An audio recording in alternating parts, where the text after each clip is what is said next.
Winter came to Ashenvale like an executioner's blade, slow, inevitable, final.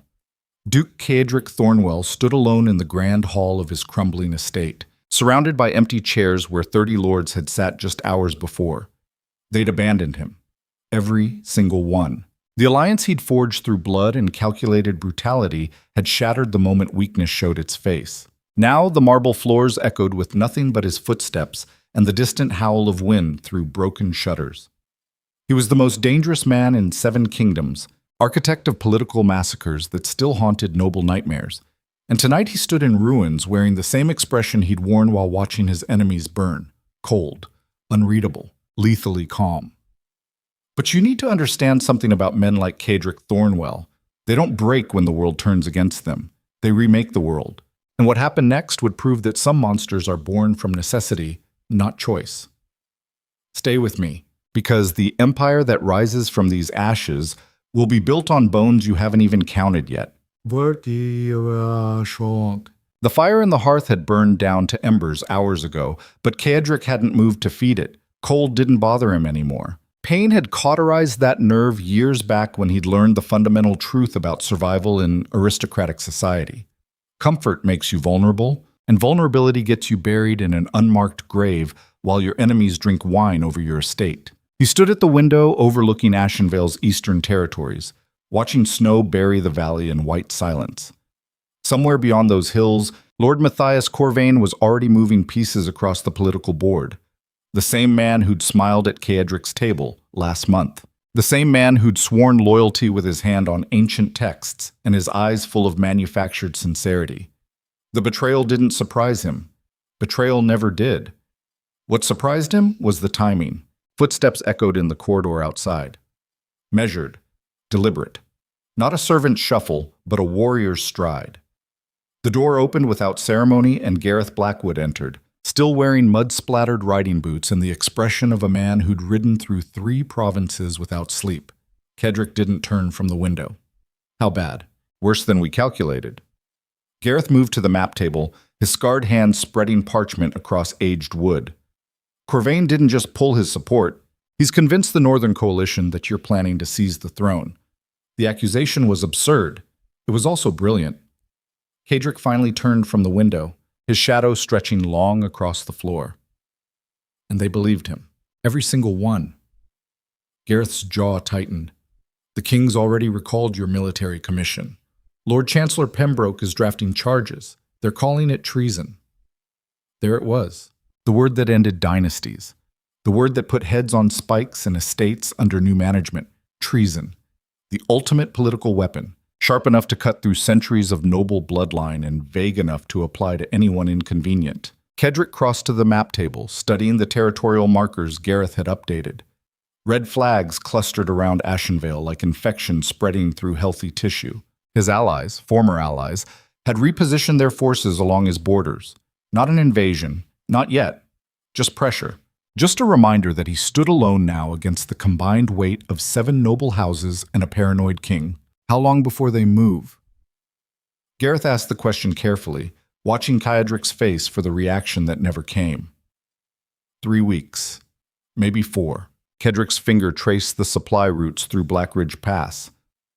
They'll wait for the formal charges. Make it legal. Make it clean. No one wants to be remembered as the man who murdered a duke without proper paperwork. The bitter humor in his voice drew a sharp look from Gareth. This isn't a game anymore, Caedric. When those charges come through, every sword in the kingdom will be pointed at your throat. The king won't accept surrender. Corvain won't accept exile.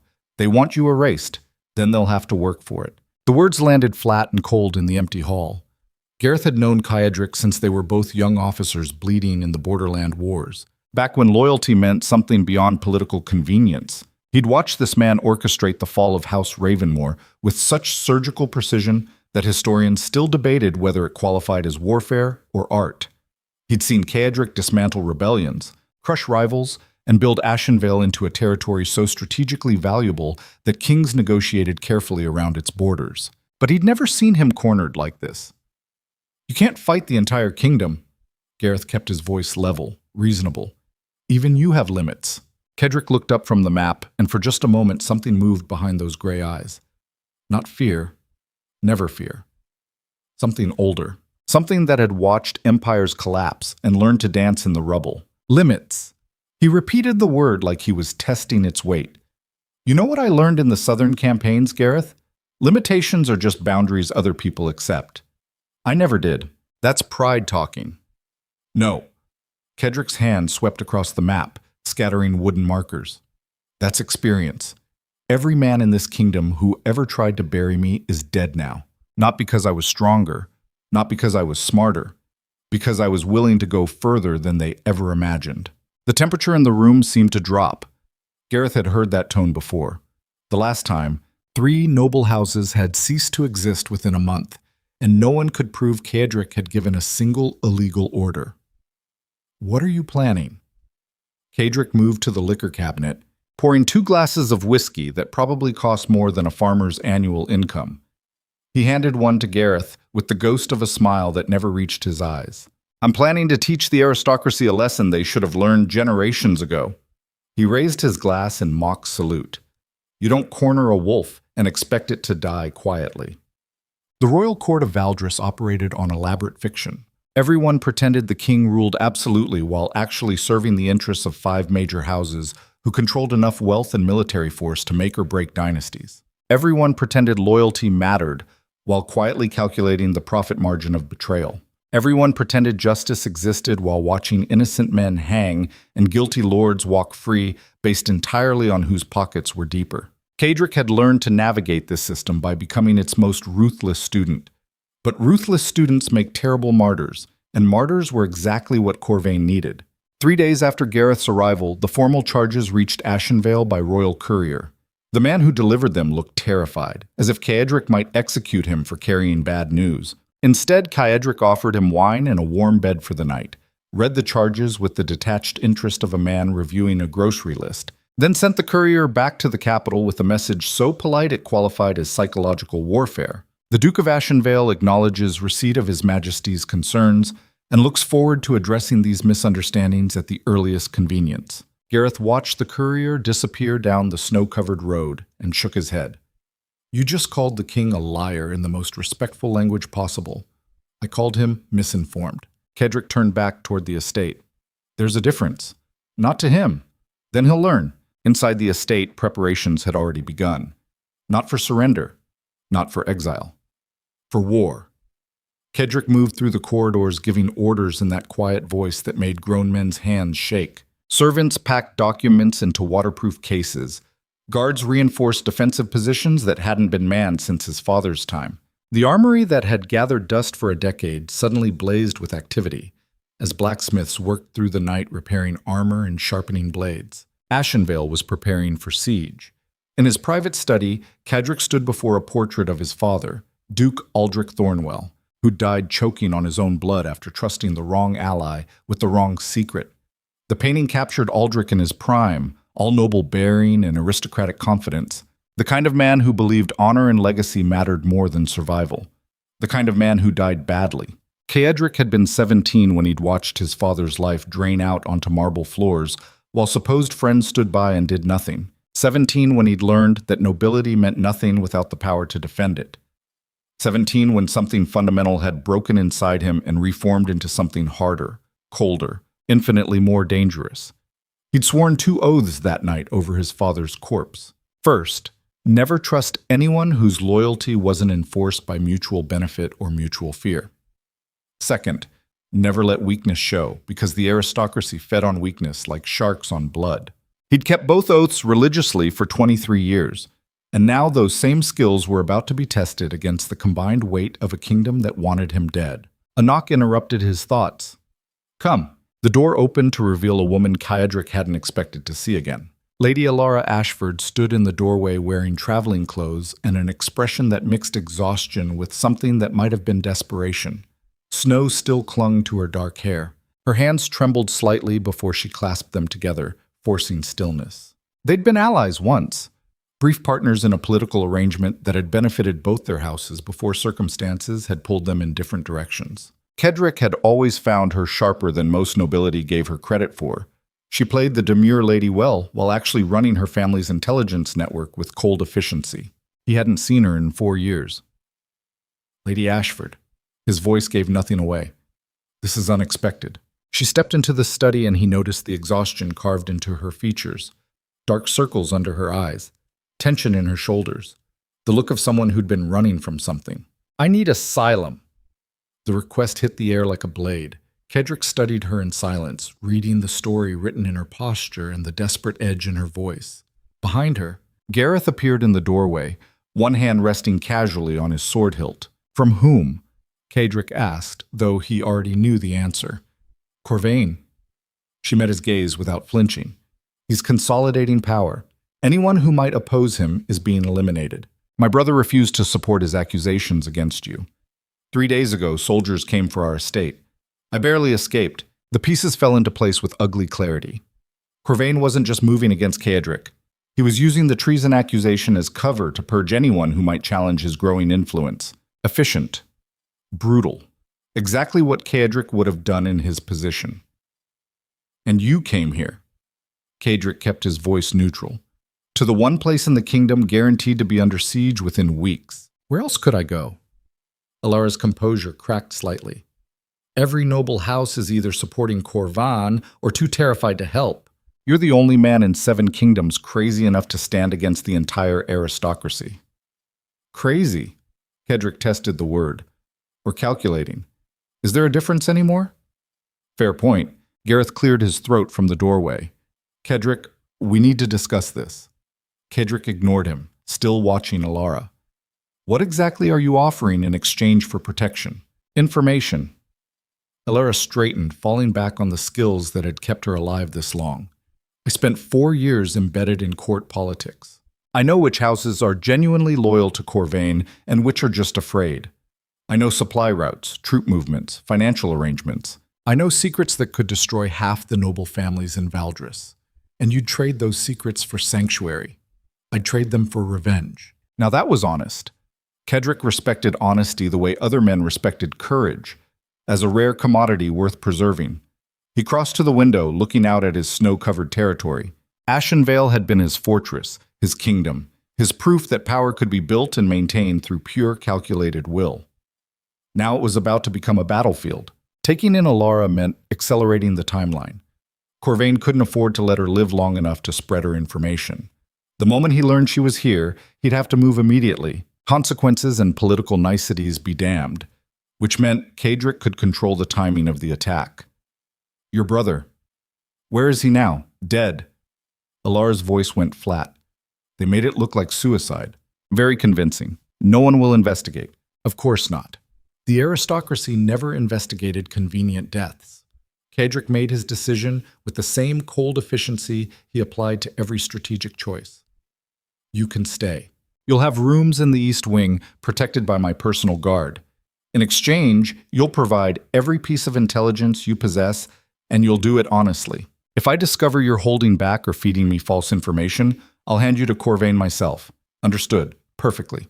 Good. He gestured to Gareth.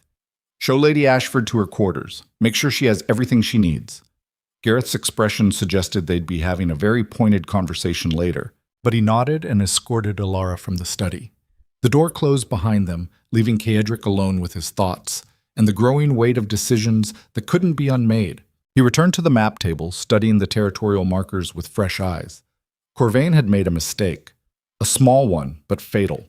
He'd assumed fear would keep everyone in line. He'd assumed that isolating Kedrick would leave him vulnerable. He'd forgotten that cornered animals were the most dangerous kind. Kedrick pulled out fresh parchment and began writing with precise, economical strokes.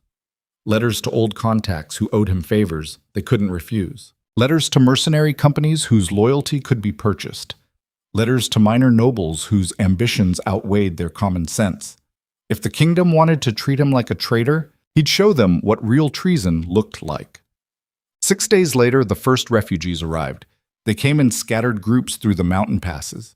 Merchants who'd been ruined by Corvain's new tariffs, soldiers dismissed without pension, farmers whose lands had been seized under suspicious legal pretenses. Word had spread somehow that Ashenvale was offering protection to anyone the new regime had crushed. Kedrick hadn't authorized any such policy. He found Alara in the estate's library, surrounded by maps and correspondence.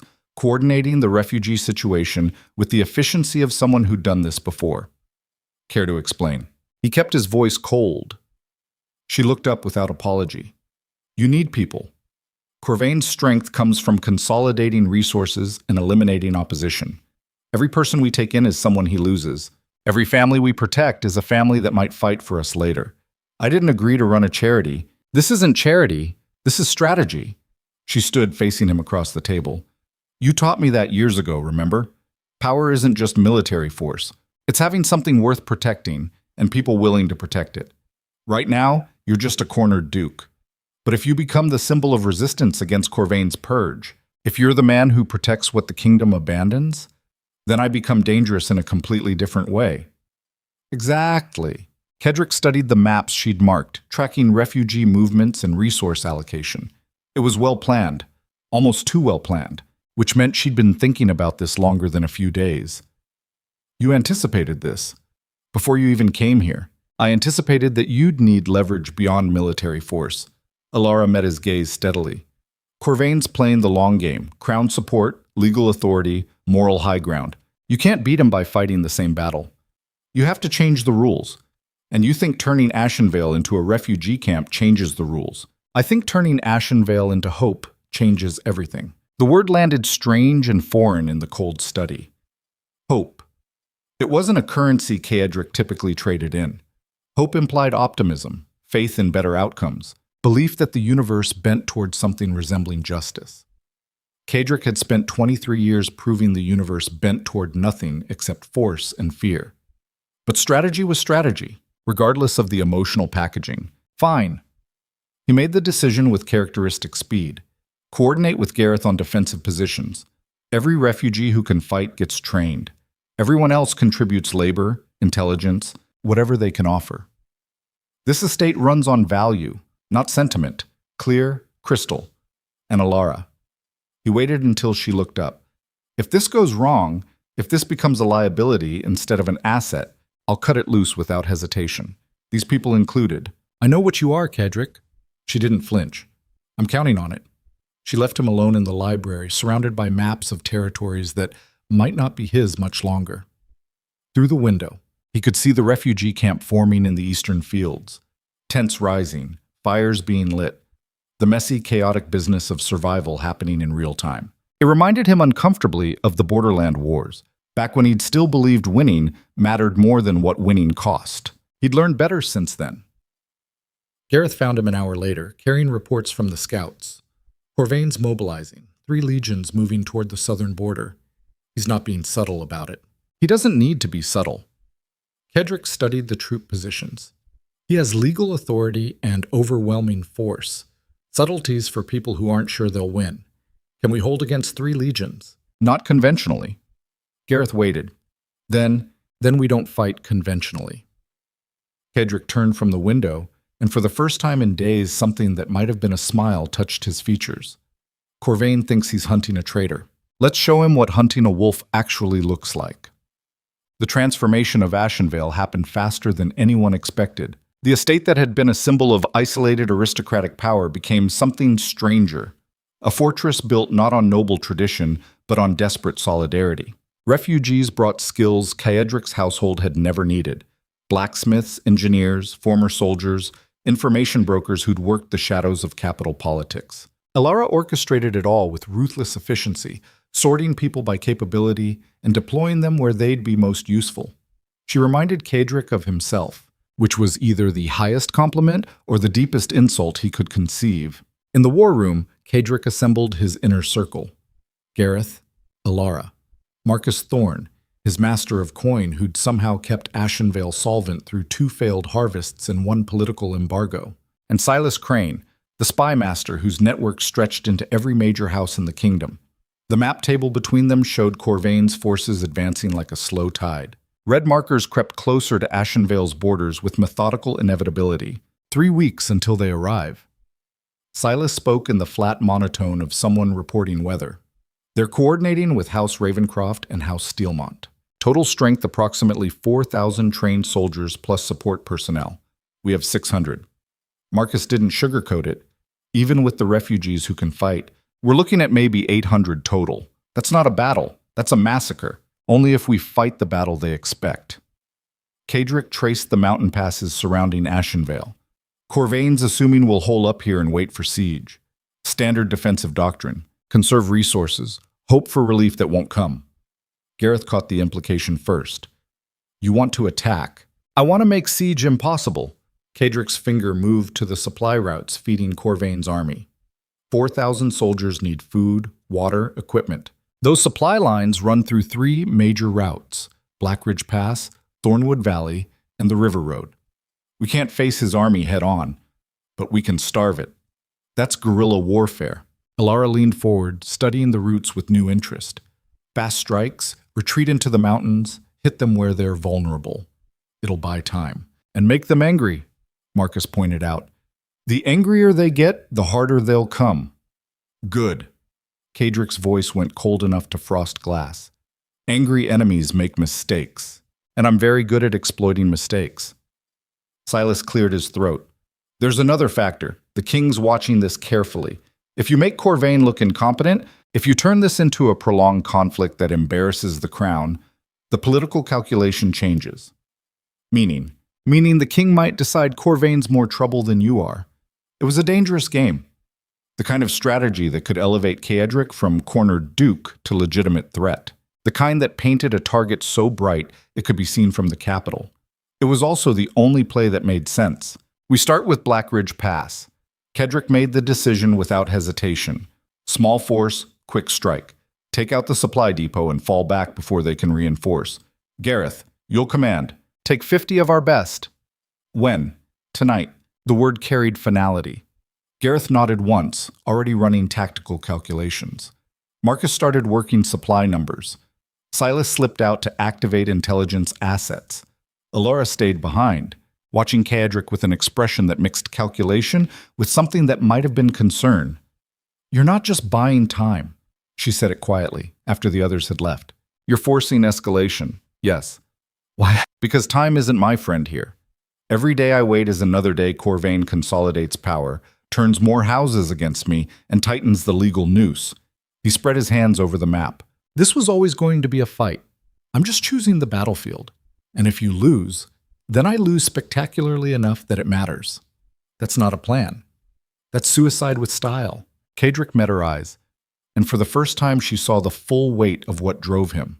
Not ambition, not pride, something colder and more fundamental. The bone-deep certainty of a man who'd watched the world devour his father and learned the only defense was to become something the world couldn't digest. I'm not afraid of dying, Alara. I'm afraid of dying irrelevant. If Corvain wins, it'll be because he was better, smarter, more ruthless. And I can live with that. But if he wins because I gave up, because I played it safe and let fear make my decisions, that's the death I won't accept. She studied him for a long moment. You really are crazy, or calculating, remember. She laughed despite herself. Still can't tell the difference. Neither can I anymore. Gareth's strike on Blackridge Pass happened 3 hours before dawn. 50 riders moving through mountain darkness with practiced silence. They hit the supply depot like a winter storm, fast, brutal, gone before the alarm could spread properly. Warehouses burned. Supply wagons collapsed into kindling. Guards died without ever seeing their attackers. By the time Corvain's reinforcements arrived, Gareth's force had vanished into the mountains like smoke. The message was clear. Ashenvale wasn't waiting to be conquered. It was hunting. News reached Corvain's camp by mid-morning. Cadric stood in Ashenvale's tower, watching smoke rise from the pass 10 miles distant. Beside him, Alara watched the same horizon with grim satisfaction. He'll accelerate now. She kept her voice neutral. Can't afford to look weak. I'm counting on it. 3 days later, Corvain's army arrived at Ashenvale's borders 2 weeks ahead of schedule. 4,000 soldiers in disciplined formation, banners snapping in cold wind, siege equipment grinding forward with mechanical inevitability. And Duke Cadric Thornwell stood alone on the walls of his estate, watching the army that had come to destroy him, wearing the same expression he'd worn in the empty hall where his allies had abandoned him. Cold, unreadable, lethally calm. But now he wasn't alone. Behind him stood 800 souls who'd chosen his banner over Corvain's, his protection over the crown's promises. Refugees who'd become soldiers, outcasts who'd become assets. The broken pieces of Corvain's purge reformed into something that might actually matter. Corvain's herald rode forward under parley flag. The man read formal demands from an elaborate scroll: surrender unconditional, stand trial for treason, accept the king's judgment. Standard procedure, expected protocol. Kadric let him finish. Then he responded in a voice that carried across the frozen field between armies, loud enough that every soldier in both forces could hear. Tell Lord Corvain that Duke Thornwell declines his generous offer. Tell him that every supply route he depends on is now a battlefield. Tell him that every day his army starves in these mountains is another day the kingdom watches him fail. And tell him, Kedrick paused, letting silence build, that he's welcome to try taking Ashenvale by force, but he should know that cornered wolves don't surrender. They fight until there's nothing left to fight with. And I have a great deal left. The herald retreated, carrying words that would shift the entire political landscape. Behind the walls, Alara appeared at Kadrick's shoulder. That was a declaration of war. No, Kadrick's smile held no warmth whatsoever. That was a promise. Corvain's response came at sunset. Siege engines rolled into position. Soldiers established perimeter camps. The machinery of professional warfare ground forward with terrible efficiency. And inside Ashenvale's walls, Duke Kadric Thornwell prepared for the fight that would define everything. Knowing that survival wasn't enough anymore, victory was the only option that mattered, and mercy was a luxury he'd buried with his father 23 years ago. The siege began with the sound of drums echoing across frozen ground. And something else. Something Corvain's scouts reported with confusion that would turn to horror by morning. The refugees weren't hiding behind Ashenvale's walls. They were disappearing into the mountains, moving with purpose, carrying weapons and supplies. Not defenders, hunters. Kadric had just turned an entire siege into a hunting ground, and Corvain's army had no idea what was coming for them in the dark. The first attack came at midnight on the third day of siege. Corvain's southern supply convoy, 12 wagons carrying grain, salted meat, and winter provisions, vanished between one patrol and the next. No bodies, no witnesses, just empty road and wheel tracks that disappeared into the forest, like the wagons had been swallowed by the mountain itself. The second attack hit before dawn. Scouts found the patrol assigned to the eastern perimeter scattered across a quarter-mile of frozen ground. Not dead, unconscious, stripped of weapons and armor, and left arranged in a pattern that spelled out a message visible from Corvain's command tent. Hungry yet. Lord Matthias Corvain stood in his pavilion studying reports that made less sense with each passing hour. 4,000 professional soldiers surrounded a single estate defended by refugees and a disgraced duke. Yet somehow his army was bleeding resources faster than any conventional siege. Commander Aldous entered without ceremony, his weathered face carved into deep lines. We lost another patrol. 6 men. Found them tied to trees 2 miles north, alive but babbling about shadows that moved wrong. Corvain didn't look up from the maps. Shadows. They're terrified, my lord. Whatever Thornwell's doing out there, it's working. The men are starting to talk about ghosts. There are no ghosts. Corvain's voice went cold. There are 800 desperate people using guerrilla tactics because they can't face us directly. Find them, kill them. Problem solved. We've tried. Aldous moved closer, lowering his voice. They know these mountains. We don't. Every patrol we send gets picked apart or loses its way. We've lost 40 men in 3 days without engaging a single conventional force.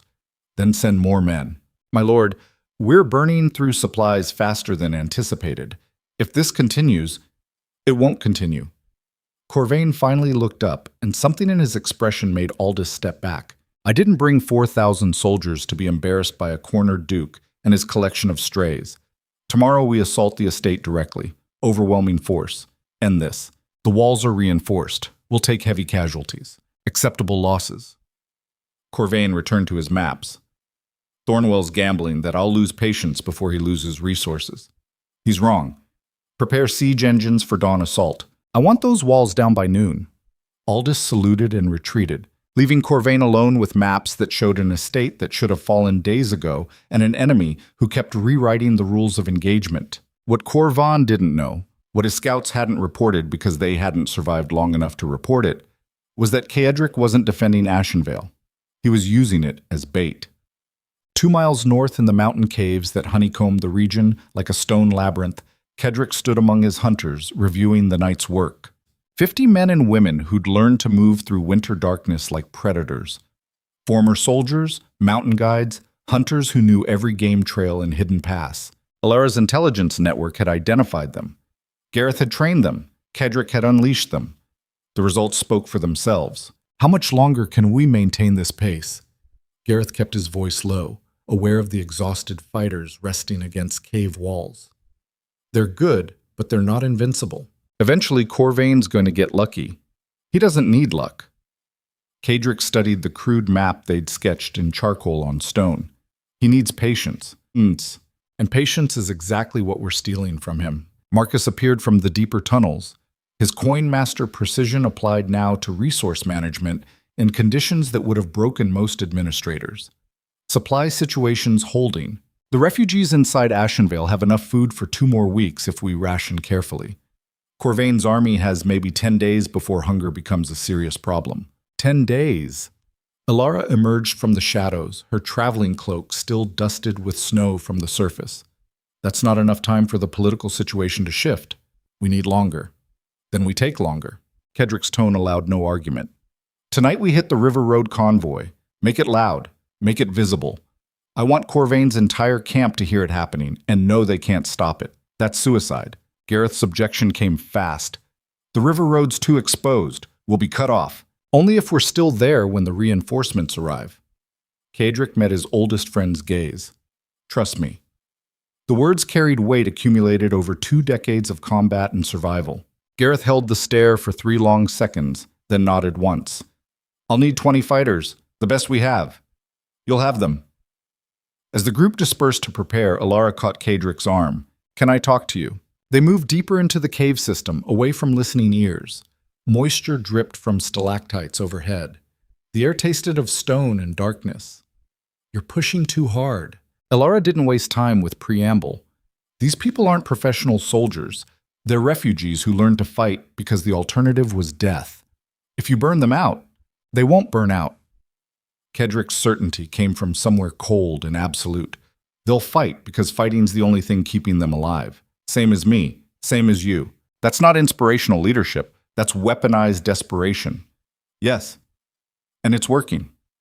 Alara studied him in the dim light cast by scattered torches. You've changed since I saw you last. You used to at least pretend you cared about the people you commanded. I care about winning. Kedrick's voice dropped to something barely above a whisper. Everything else is sentiment, and sentiment gets people killed faster than enemies steal. You want me to care about these refugees? Fine. I care enough to use them as effectively as possible. I care enough to turn their desperation into something that might actually keep them breathing. That's more than the kingdom ever gave them. And when this is over, when Corvain's defeated or you're dead, what happens to them then? The question hung in the cold air between them. Kedrick didn't answer immediately. Outside the cave, wind howled through mountain passes.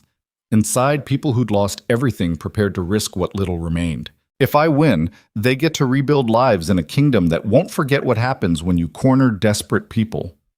He finally met her eyes. If I lose, at least they went down fighting instead of starving quietly while the aristocracy pretended they didn't exist.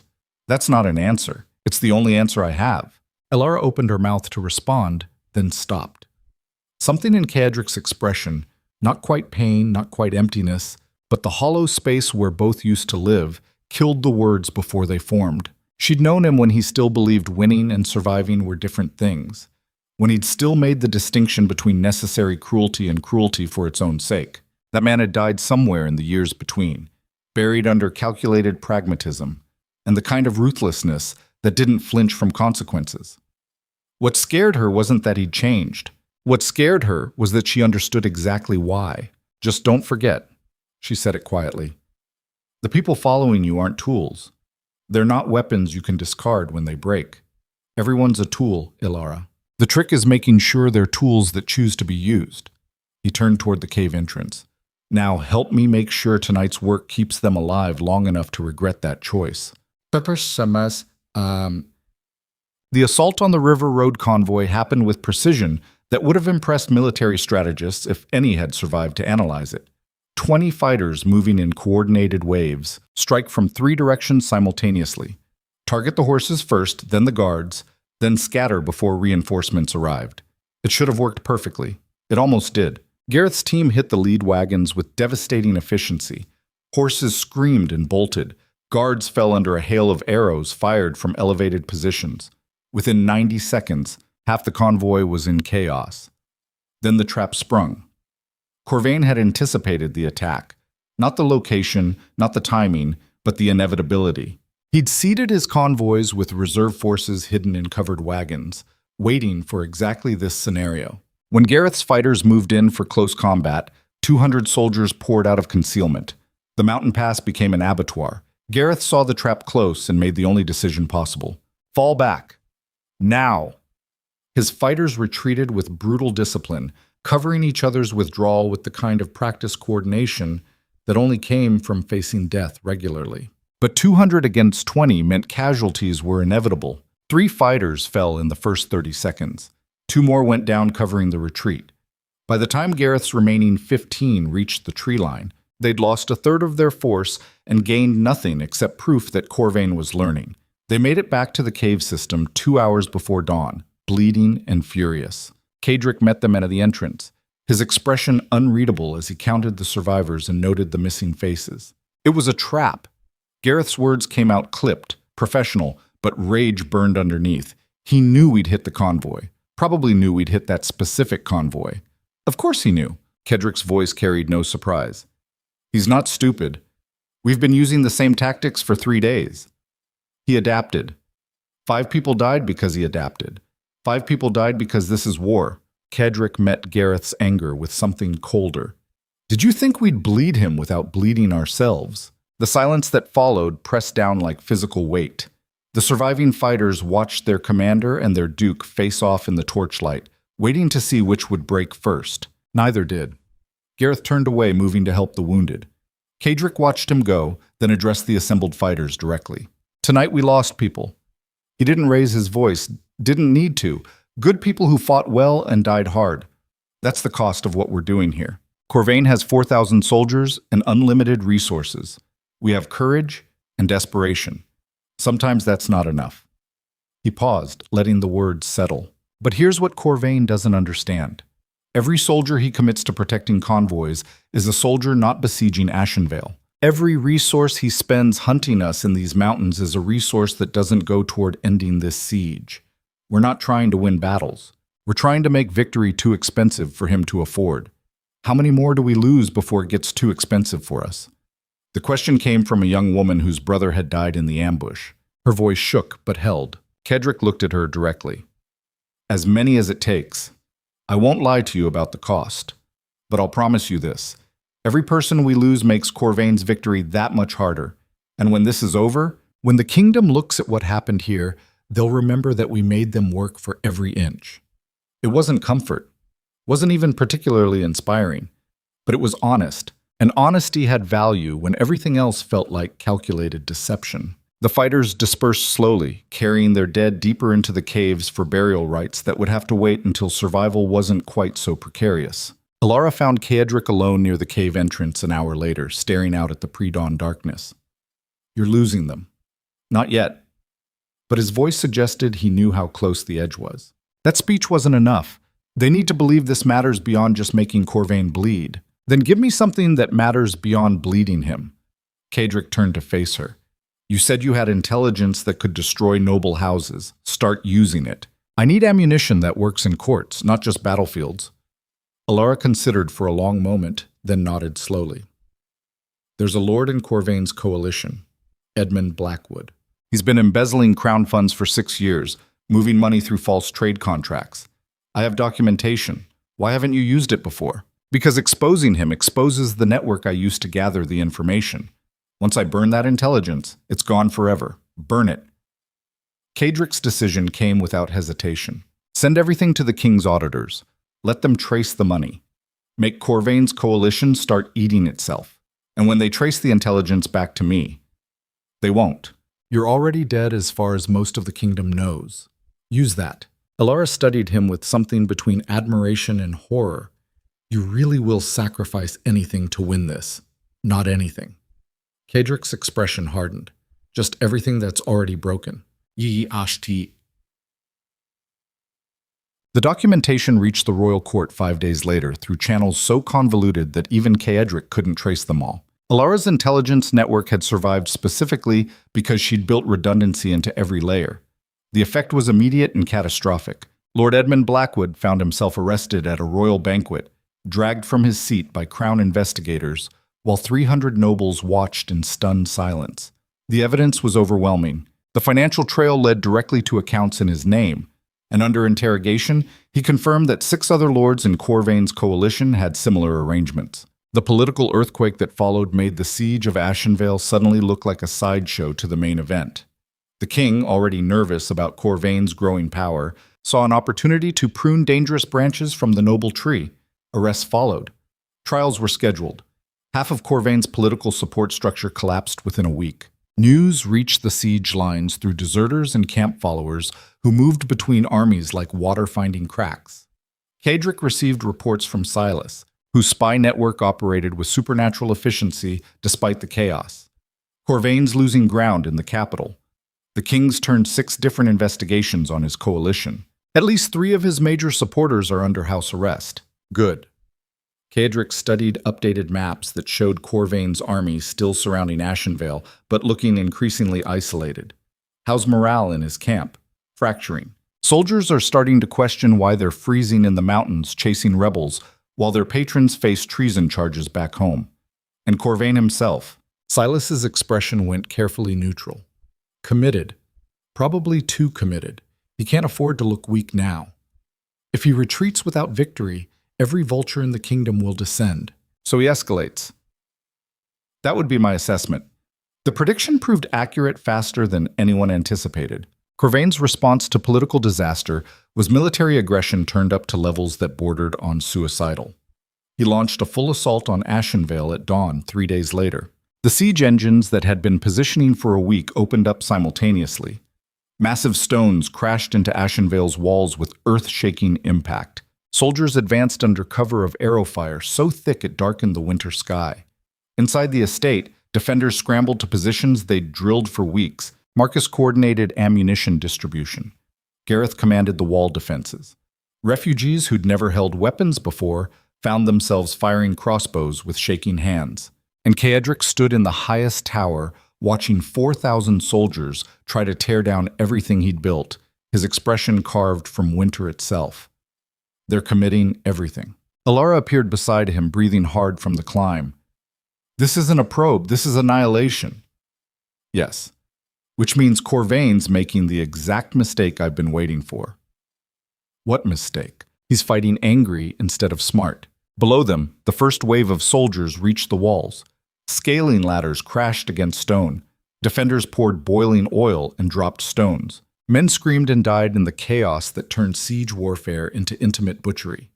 The walls held through the first assault, held through the second. By the third wave, sections were crumbling under sustained battering from siege engines. Gareth's voice carried up from the walls, hoarse from shouting orders. We can't hold much longer. They're breaking through on the eastern section. Kedrick watched the battle unfold with the detachment of someone who'd already calculated every possible outcome.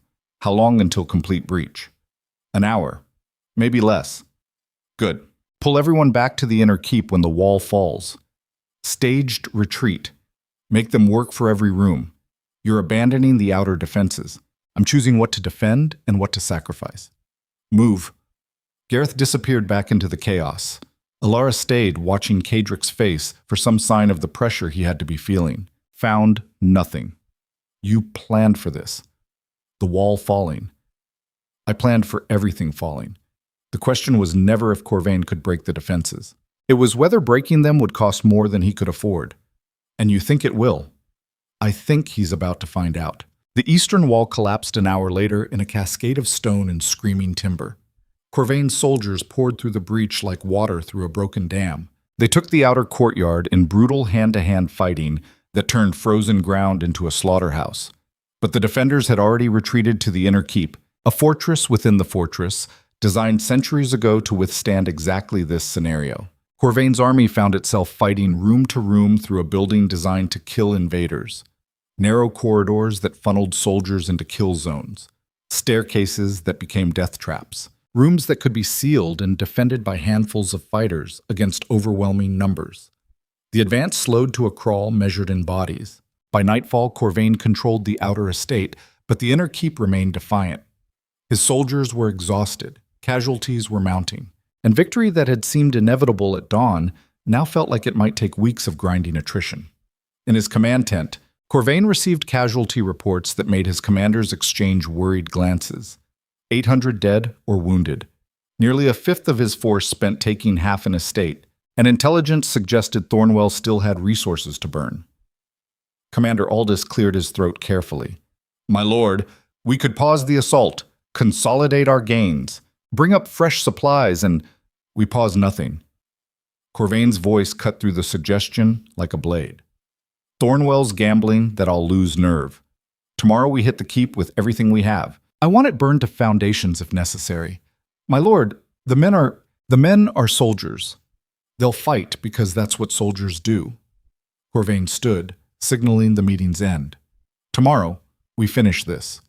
The commanders filed out, leaving Corvain alone with maps that showed an estate half-conquered and an enemy who refused to acknowledge reality. What he didn't know, what he couldn't know because the information was locked in Silas's network and Kaedric's cold calculations, was that the king had sent observers to monitor the siege. Royal eyes were watching Corvain spend lives like currency to crush a single duke, and the political cost was accumulating faster than the military victory. Inside Ashenvale's inner keep, conditions had deteriorated to levels that made survival feel like an active choice rather than a default state. Wounded lined the corridors. Food supplies dwindled. Exhaustion pressed down on defenders who'd been fighting for days with minimal rest. Kaedric moved through the chaos like a ghost, appearing where morale wavered, speaking to fighters whose hands shook from fatigue and fear. He didn't offer false hope, didn't promise rescue or easy victory. He just kept them moving forward 1 hour at a time. Gareth found him in the armory, checking weapon stocks with the same attention he'd give to reviewing battle plans. "We lost another 12 today. 23 wounded. At this rate we hold for another week." Kaedric interrupted without looking up. "Maybe longer if we ration carefully." "And then what?" "Then Corvain's army starves, or the kingdom forces him to negotiate. Either way, we win. That's not a plan. That's faith in variables we can't control." "Welcome to warfare." Kaedric finally looked up, and Gareth saw exhaustion carved into features that normally hid everything. "Every battle I've ever fought came down to faith in variables I couldn't control. The only difference is whether you panic about it or use it. You're going to get everyone killed." "Possibly." Kaedric returned to counting arrows. "But they'll die free instead of in chains. That's worth something. Not to their families." "Their families are dead, Gareth. That's why they're here. They came to me because the kingdom already took everything else. The question isn't whether this is worth dying for. The question is whether it's worth living for. And you think it is." Kaedric set down the arrows, meeting his friend's gaze directly. "I think choosing how you die is the last freedom anyone gets. I'm not taking that from them." The conversation ended when Marcus burst in, breathing hard. "We have a problem. The king sent an envoy. Under royal seal. Corvain has to receive him." Both men's attention snapped to full focus. "When?" "He's already at Corvain's camp. Silas just confirmed." Kaedric and Gareth exchanged looks that communicated 2 decades of shared experience. The king sending an envoy in the middle of an active siege meant political intervention, which meant the situation had escalated beyond simple noble conflict, which meant Corvain's window for military victory was closing fast. "What are the terms?" Alara appeared in the doorway, somehow still immaculate despite the chaos. "Unknown." Marcus shook his head. The envoy went straight to Corvain's tent under armed escort, no public announcement. But the fact that he's here at all means the king's nervous. Kaedric's mind raced through implications. Corvain spent too many lives, made too much noise. The siege is becoming politically expensive.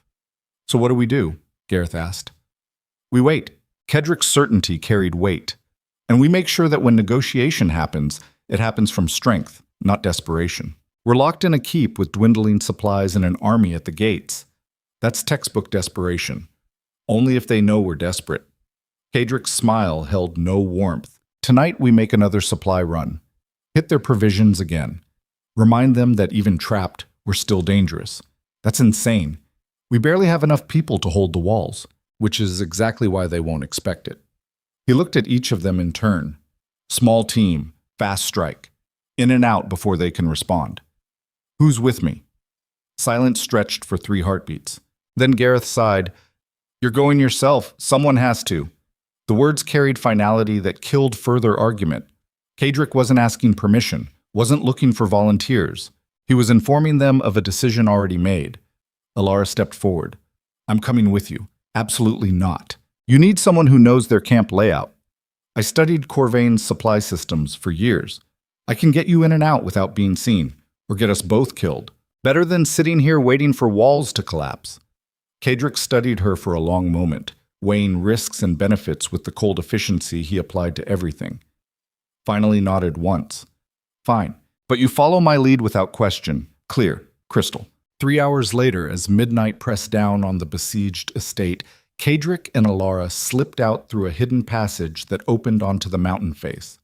10 fighters went with them, volunteers who understood the mission's suicide odds and came anyway. They moved through winter darkness with practiced silence, circling wide around Corvain's perimeter guards. The camp sprawled across the valley like a small city, hundreds of fires burning against the cold, soldiers huddled near warmth. Kadrick led them to the supply depot on the camp's western edge. Guards patrolled in predictable patterns. Sentries watched with the boredom of men who'd stood watch too many nights without incident. The strike happened fast and brutal. Guards dropped before they could shout. Warehouses opened to reveal stockpiled food, medical supplies, ammunition. Kadrick's team worked with ruthless efficiency, setting fires that would burn hot and fast. They were halfway back to the tree line when everything went wrong. A patrol appeared from the wrong direction, cutting off their retreat. Shouts erupted. Bells rang across the camp. Within seconds, soldiers were mobilizing. Run! Kadrick's voice cut through confusion. Everyone back to the passage. Now! The team scattered into darkness, but Corvain's forces were already moving to cut off escape routes. What should have been a clean extraction became a running battle through enemy territory. 3 fighters fell in the first minute. 2 more went down covering the retreat. By the time Kadrick's remaining team reached the mountain passage, they'd lost half their number. And Alara had taken an arrow through her left shoulder. She stumbled at the passage entrance, breath hissing through clenched teeth. Kadrick caught her before she fell, half carrying her into the darkness while the surviving fighters covered their retreat with desperate crossbow fire. They made it back to Ashenvale's keep as dawn broke, bleeding and defeated. The supply depot was ash, but the cost had been catastrophic. Gareth met them in the entrance hall, his expression going from relief to horror as he counted survivors. Where are the others, dead or captured? Kadrick's voice came out flat as he helped lower Alara onto a bench. Get a healer, now! As medics rushed to treat the wounded, Gareth pulled Kadrick aside. This was supposed to be a demonstration of strength. It was. Kadrick's eyes held something dangerous. It demonstrated that even cornered, even desperate, were still willing to hurt them. We lost 6 people for 1 burned warehouse, and they lost the illusion of safety inside their own camp. Kadrick's certainty didn't waver. Every soldier in Corvain's army now knows that walls don't protect them, guards don't protect them. We can reach them anywhere. At what cost? Whatever it takes. The words hung in the air between them, final as a blade falling. Gareth stared at his oldest friend and saw someone he wasn't sure he recognized anymore. The man who'd once balanced ruthlessness with honor, cruelty with purpose. That man had been replaced by something colder, something that measured everything in strategic value and accepted no price too high. When did you stop caring whether we survive this? Gareth asked quietly. I never cared about surviving. Kadrick met his gaze without flinching. I cared about winning. There's a difference. Not from where I'm standing, then you're standing in the wrong place. Kadrick turned away, ending the conversation, moving toward where Alara was being treated. Gareth watched him go and wondered when exactly the man he'd followed through 20 years of warfare had crossed the line from ruthless to something darker. Wondered if it even mattered anymore. Because the siege continued. The bodies piled up. And Duke Cadric Thornwell kept making the same cold calculations that turned survival into a weapon and desperation into artillery. 3 days later, the king's envoy emerged from Corvain's tent and rode directly to Ashenvale under flag of parley. The negotiations were about to begin, and neither side had any intention of surrendering. The king's envoy was a man named Lord Chancellor Pembroke, whose reputation for political maneuvering had survived 3 different monarchs and 2 attempted coups. He rode into the valley between armies with the confidence of someone who knew both sides needed him more than he needed either of them. Ceadric received him in what remained of Ashenvale's great hall. Half the ceiling had collapsed during the assault. Tapestries hung in scorched tatters. The marble floor was cracked and stained with blood that no amount of scrubbing would remove. But Ceadric sat in his father's chair wearing the same expression that had terrified nobles for 2 decades. And somehow the ruined hall felt more dangerous than any pristine throne room. Pembroke entered flanked by royal guards, his eyes cataloging damage with the precision of someone calculating costs. He stopped 10 feet from Ceadric's position and offered a bow that managed to be technically correct while suggesting absolutely no deference. Duke Thornwell. His voice carried the smooth tones of career diplomacy. His Majesty sends his regards and is concerned for this unfortunate situation. Unfortunate? Ceadric tasted the word. Is that what we're calling 4,000 soldiers besieging a loyal duke's estate now? Unfortunate. The king prefers to view this as a misunderstanding that escalated beyond anyone's initial intentions. Lord Corvain accused me of treason and brought an army to my doorstep. That's not escalation. That's declaration. Pembroke's expression didn't shift, which is precisely why His Majesty has sent me, to determine the truth of these accusations and, if possible, negotiate a resolution that doesn't further destabilize the kingdom. Behind Ceadric, Gareth stood with crossed arms and the kind of stillness that suggested violence held barely in check. Elara leaned against the wall, her wounded shoulder bandaged, but her eyes sharp as she studied every nuance of the Chancellor's body language. What does the king propose? Ceadric kept his voice neutral, giving nothing away. A full investigation into the accusations against you, conducted by independent magistrates. During this investigation, you would surrender command of Ashenvale to Crown oversight, submit to house arrest in the capital, and allow full audit of your financial and military records. So surrender everything and hope the investigation somehow finds me innocent, despite Corvain controlling half the investigators. The king guarantees your safety and fair treatment. The king guaranteed my father's safety too. Right up until his enemies poisoned him at a royal banquet and the investigation concluded, he died of natural causes. Ceadric leaned forward slightly. Forgive me if I find Crown guarantees less than compelling. Pembroke's composure finally showed a crack. Thin. Nearly invisible. But there. Your alternative is to continue this siege until one side collapses. Given the current casualty rates and supply situation, I suspect you'll run out of both before Lord Corvain does. Possibly. Or possibly Corvain's political support continues eroding while I become a symbol of resistance against aristocratic overreach. Tell me, Chancellor, how many more of Corvain's allies have been arrested since this siege began? The question landed like a knife between ribs. Pembroke's jaw tightened fractionally. The king's investigations into financial impropriety are separate from this situation. Are they? Because from where I'm sitting, it looks like the crown is using my rebellion to purge corrupt nobles while also pressuring me to surrender. Very efficient, almost elegant. I'd admire it if it wasn't trying to destroy me. Silence filled the ruined hall. Outside, the sounds of soldiers preparing for another assault drifted through broken walls, the machinery of warfare grinding forward regardless of diplomatic niceties. Pembroke tried a different approach. Duke Thornwell, you have to understand the position you're putting the kingdom in. Every day this siege continues, more people die, more resources burn. The stability that holds 7 kingdoms together weakens. Is your pride really worth that cost? This isn't pride. Ceadric's voice went cold enough to frost glass. This is survival. The moment I submit to crown authority, I'm a dead man and everyone here knows it. Corvain will make sure the investigation finds exactly what he needs to justify execution. The question isn't whether I'm willing to risk the kingdom's stability. The question is whether the kingdom's willing to watch a duke be murdered legally and call it justice. Then what do you propose? I propose Corvain withdraws his army, the king drops these fabricated charges, and we all pretend this was a terrible misunderstanding. In exchange, I won't release the information I have about which noble houses have been embezzling crown funds for the last decade. Pembroke's composure shattered completely. That's blackmail. That's negotiation. Same as what you're doing, just more honest about it. The Chancellor stared at Cedric for a long moment, and something shifted behind his diplomatic mask. Not quite respect. Not quite fear. Something that recognized he was dealing with someone who'd weaponized desperation into strategy. I'll relay your position to His Majesty. Pembroke turned toward the exit, then paused.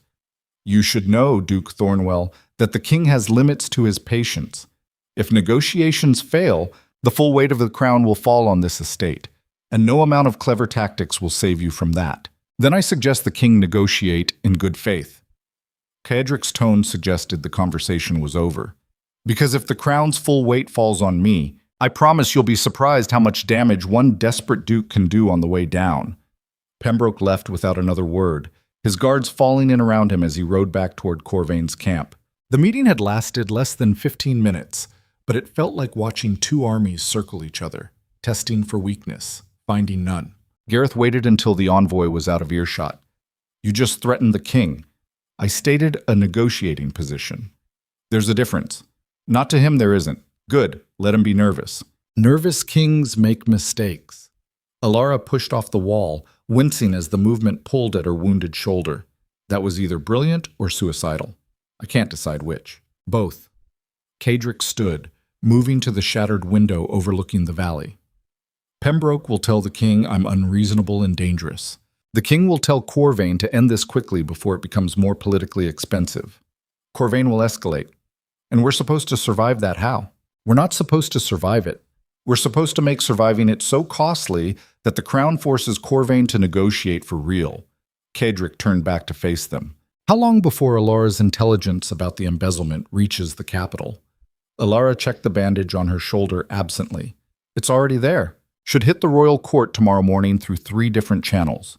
Impossible to suppress. Perfect. When that breaks, half of Corvain's remaining support will be too busy defending themselves to help him. He'll be isolated. He'll also be desperate. Gareth's voice carried warning. Desperate commanders do desperate things. I'm counting on it. The words hung in the air like a prophecy. What none of them knew, what Cedric couldn't have anticipated despite his legendary ability to read political currents, was that desperation had already taken root somewhere much closer than Corvain's camp. The betrayal came at midnight 2 days later. Cedric was in the armory reviewing supply inventories when Marcus appeared in the doorway wearing an expression that didn't belong on the face of a man who'd spent 30 years managing Ashenvale's finances with unflappable precision. We need to talk. Now. The tone sent warning signals racing through Cedric's instincts. He followed Marcus to a storage room deep in the keep's lower levels, away from listening ears and prying eyes. Marcus closed the door and turned to face him, and Cedric saw something he'd never seen before in his coinmaster's face. Fear. What happened? Gareth's gone. Marcus's voice came out flat, stripped of inflection. Left 2 hours ago through the Eastern Passage. Took 50 of our best fighters with him. The words didn't make sense. Cedric's mind rejected them as impossible, sorting through alternative explanations, trying to find the angle that made this something other than what it sounded like. Gone where? To Corvain's camp. Marcus pulled out a letter, hands shaking slightly. He left this for you. Cedric took the parchment, recognizing Gareth's handwriting immediately. The words carved into his vision like blades. Cedric, by the time you read this, I'll be negotiating your surrender with Corvain. I know you'll call this betrayal. Maybe it is. But I've watched you sacrifice too many people for a victory that doesn't exist. 347 dead since this siege began. I counted every single one. You stopped counting somewhere around 50. You taught me that survival matters more than pride, that winning means being willing to do what others won't. I learned those lessons well, too well maybe. I'm ending this siege the only way left that doesn't end with everyone dead. I'm trading you for their lives. Corvain gets his traitor. The refugees get amnesty and safe passage. You get a trial that might actually be fair if I negotiate the terms carefully enough. You'll hate me for this. You should. But you're alive to hate me, which is better than you being dead and mourned. 20 years of friendship dies here. I know that. But friendship doesn't outweigh 300 lives. I'm sorry it had to be me. I'm sorrier that you made it necessary. Gareth Cadric read the letter twice, then a third time, waiting for the words to change into something that made sense. They didn't. The armory blurred at the edges of his vision. Not from tears, he'd lost the ability to cry years ago, but from something deeper and more fundamental breaking inside his chest. The friend he'd trusted more than anyone. The man who'd stood beside him through 2 decades of warfare and political bloodsport. The one person in the entire kingdom he'd believed was absolutely, unquestionably loyal. Gone. Worse than gone. Turned against him with the kind of strategic precision that Cadric himself would have admired under different circumstances. When his voice came out hoarse, Marcus checked a pocket watch. 2 hours ago.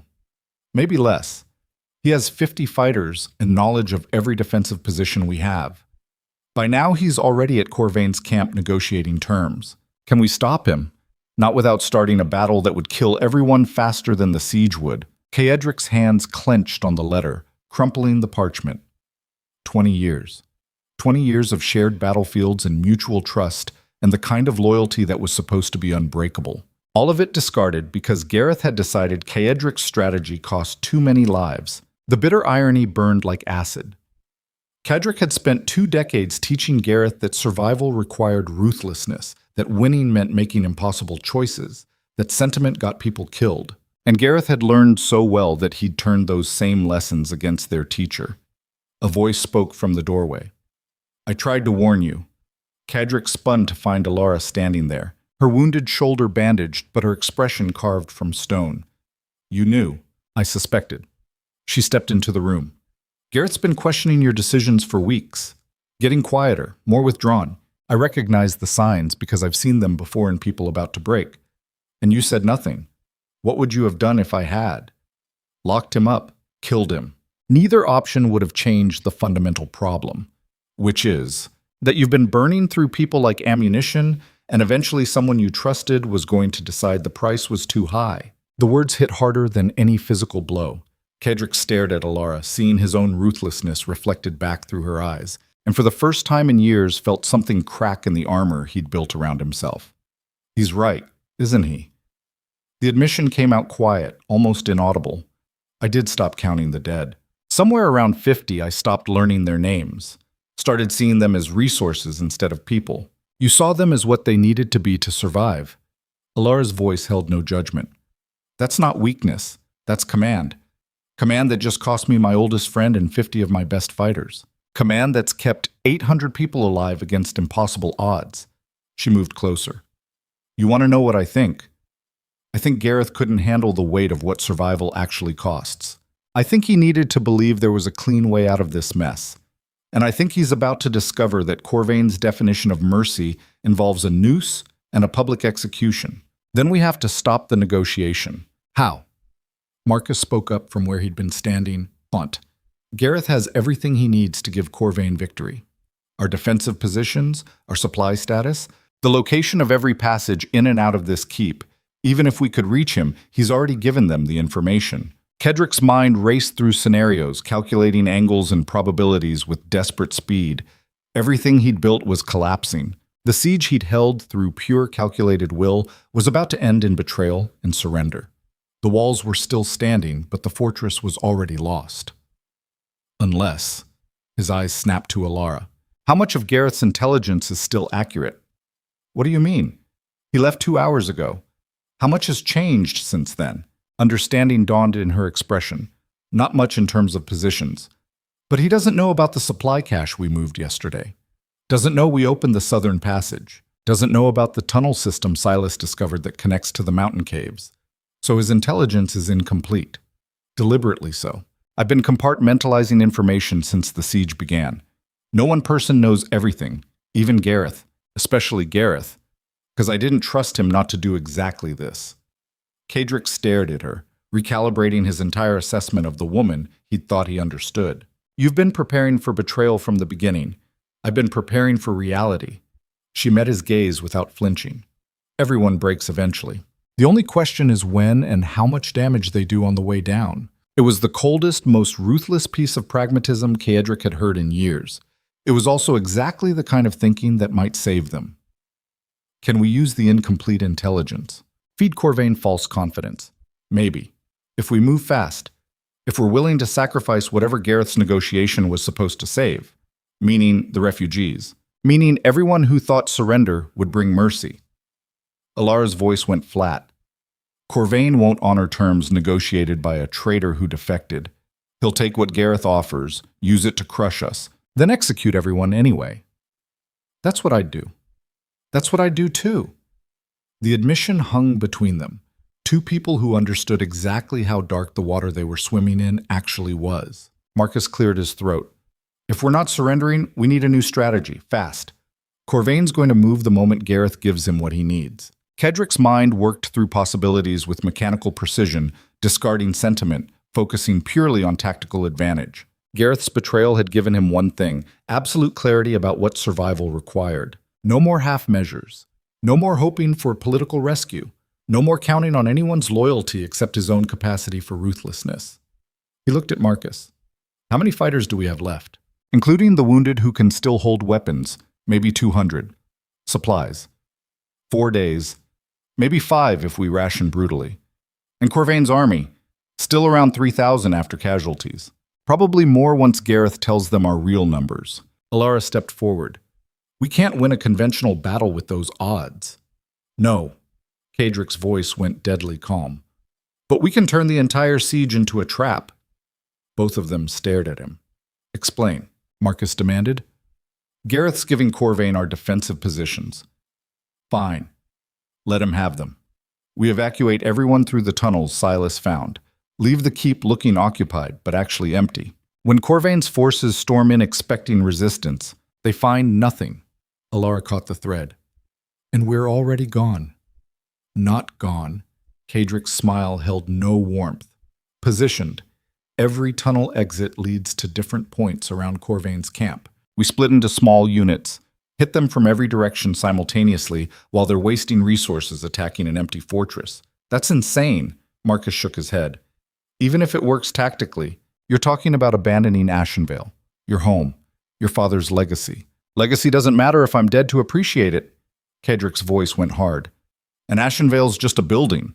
Power isn't about what you hold, it's about what you can take back. Alara studied him with something between admiration and horror. You're not trying to survive the siege anymore. No, I'm trying to destroy Corvan so completely that the kingdom has no choice but to negotiate on my terms. By sacrificing everything you've spent 20 years building. By understanding that everything I built was already gone the moment Gareth walked out that door. Now I'm just choosing how it burns. The words carried finality that killed further argument. Marcus looked like he wanted to object, found no angle that made sense, and nodded reluctantly. How long do we have to prepare? Until Gareth finishes negotiating and Corvain launches his final assault. Kedrick checked the window, gauging darkness and time. Maybe 6 hours. Probably less. We move everyone now. All of them, Alara pressed. Even the wounded who can't fight. Everyone. If we leave anyone behind, Corvain uses them as hostages. This only works if we commit completely. And if it doesn't work, then we die fighting instead of on our knees. Which is what I promised these people from the beginning. Alara held his gaze for 3 long seconds, then nodded once. I'll coordinate the evacuation. You plan the attack. She left, moving with the efficiency of someone who'd already calculated costs and accepted them. Marcus lingered, his expression troubled. You know this is suicide. Even if we somehow win tactically, you're confirming every accusation Corvain made. The kingdom will have no choice but to declare you a traitor for real. I was always a traitor, Marcus. The only question was whether I'd die admitting it or denying it. Kedrick turned away, already running tactical scenarios. At least this way I get to choose the battlefield. And Gareth, what happens when he realizes you've abandoned the keep? He'll understand exactly what I learned from his betrayal. That loyalty's a luxury and survival's the only currency that matters. Maybe he'll regret teaching me that lesson so thoroughly. The bitter edge in Kedrick's voice suggested regret was the kindest emotion he was feeling toward his former friend. Marcus left to help coordinate the evacuation, leaving Kedrick alone in the storage room holding the letter that had destroyed 20 years of trust in a handful of paragraphs. He read it one more time, committing every word to memory. Not for sentiment, not for forgiveness, but because understanding how people justified betrayal was the first step to preventing it, or exploiting it. Then he burned the letter, watching flames consume parchment until nothing remained but ash. Sentiment was a liability. Friendship was a weakness. Trust was a weapon that cut both ways. Gareth had taught him that lesson with devastating efficiency. Now Caedric would teach the entire kingdom what happened when you cornered a duke who'd finally stopped pretending nobility mattered more than survival. The evacuation happened with precision born from weeks of drilling for exactly this scenario. 200 fighters and 600 non-combatants moving through tunnel systems that had probably been built centuries ago for exactly this purpose. Defense in depth, escape routes that anticipated siege. Caedric's ancestors might have been naive about trust, but they'd understood architecture. Silas coordinated the movement, his spy network's knowledge of hidden passages proving invaluable. People moved in small groups, carrying minimal supplies, leaving the keep through exits spread across half a mile of mountain terrain. In the Great Hall, Caedric positioned skeleton crews to maintain the illusion of occupation, fires burning, shadows moving across windows, enough activity to suggest defenders preparing for another assault. All of it theater. All of it meant to buy time. Elara found him in the armory making final preparations. Her wounded shoulder had been rebandaged, weapons strapped to her belt with practiced efficiency. Last groups moving out. She reported without preamble. We'll be completely evacuated in 20 minutes. Good. Caedric checked his own weapons, the kind of simple, brutal tools that served close-quarters combat, and the attack teams, positioned at every tunnel exit, waiting for your signal, which comes when Corvain's forces are fully committed to storming the keep. He looked up, meeting her eyes. No hesitation, no mercy. We hit them hard enough that they break or we die trying. Understood. She paused. For what it's worth, I think Gareth made a mistake. Only one. Thinking you'd choose people over winning. That's always been his blind spot. He never understood that for you. Winning is how you save people. Is it? Caedric's voice went quiet. Or have I just gotten very good at justifying why winning matters more than who it costs? Does the distinction matter at this point? No. I suppose it doesn't. They left the armory together, moving through corridors that would be empty within minutes. The keep that had stood for 3 centuries was about to become a monument to strategic sacrifice. Caedric took one last look at the great hall where his father had ruled, where 20 years of political maneuvering had built power that was supposed to last generations. All of it gone, abandoned, reduced to tactical advantage in a battle that would determine whether he lived long enough to rebuild or died, proving betrayal had consequences. He felt nothing about it. No grief, no regret, just the cold calculation that had kept him alive this long. Outside, winter darkness pressed down with physical weight. The final groups disappeared into tunnel entrances, leaving the keep standing empty against the night sky. Caedric was the last to leave, pulling the hidden door closed behind him and sealing it from the inside. The click of the lock felt like a door closing on everything he'd been. What opened ahead required becoming something new entirely. Or maybe just accepting what he'd always been underneath the aristocratic pretense. A survivor who'd turned necessity into philosophy and weaponized desperation into empire. The tunnel swallowed him whole, leading down into mountain darkness where 200 fighters waited for orders that would either save them or destroy them completely. Behind him, Ashenvale Keep stood silent and seemingly defiant, waiting for an army to storm its walls and find nothing but empty rooms and the ghost of a duke who'd learned the hardest lesson power could teach. Trust no one. Expect betrayal. And when it comes, make sure the cost burns everyone involved. Caedric emerged from the tunnel 2 miles from the keep, surrounded by fighters whose faces showed the same cold understanding. They were done defending, done hoping for rescue, done playing by rules that only protected their enemies. Now they were hunting. And when Corvain's army discovered what they'd actually walked into, the entire kingdom would learn what happened when you backed a wolf into a corner and expected it to die quietly.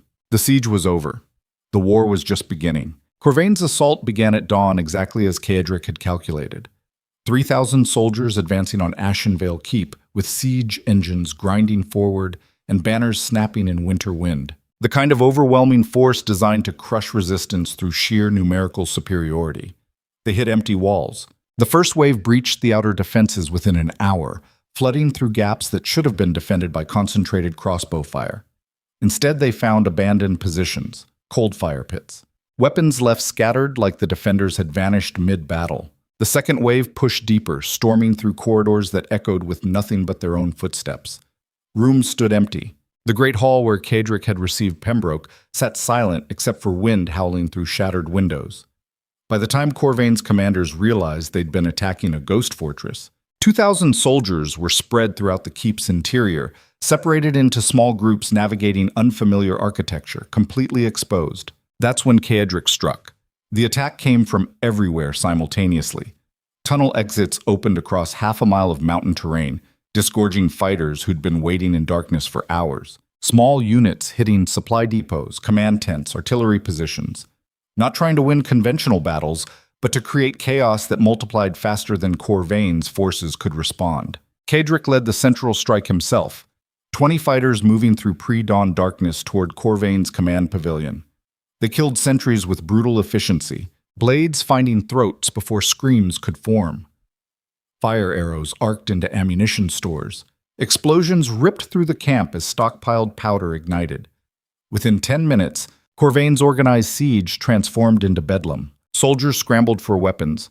Officers shouted contradictory orders. The camp that had surrounded Ashenvale with disciplined precision fractured into isolated pockets, trying desperately to establish defensive perimeters against enemies attacking from directions that shouldn't exist. And in the center of the chaos, Cedric moved with the cold precision of someone who'd stopped caring about survival and started caring only about damage. He wasn't trying to win anymore. He was trying to make victory so costly that the kingdom would choke on it. Every lesson he'd learned in 2 decades of warfare condensed into pure tactical brutality. Strike weak points, create confusion, force enemies to choose between bad options and worse ones, turn their own numbers against them by making coordination impossible.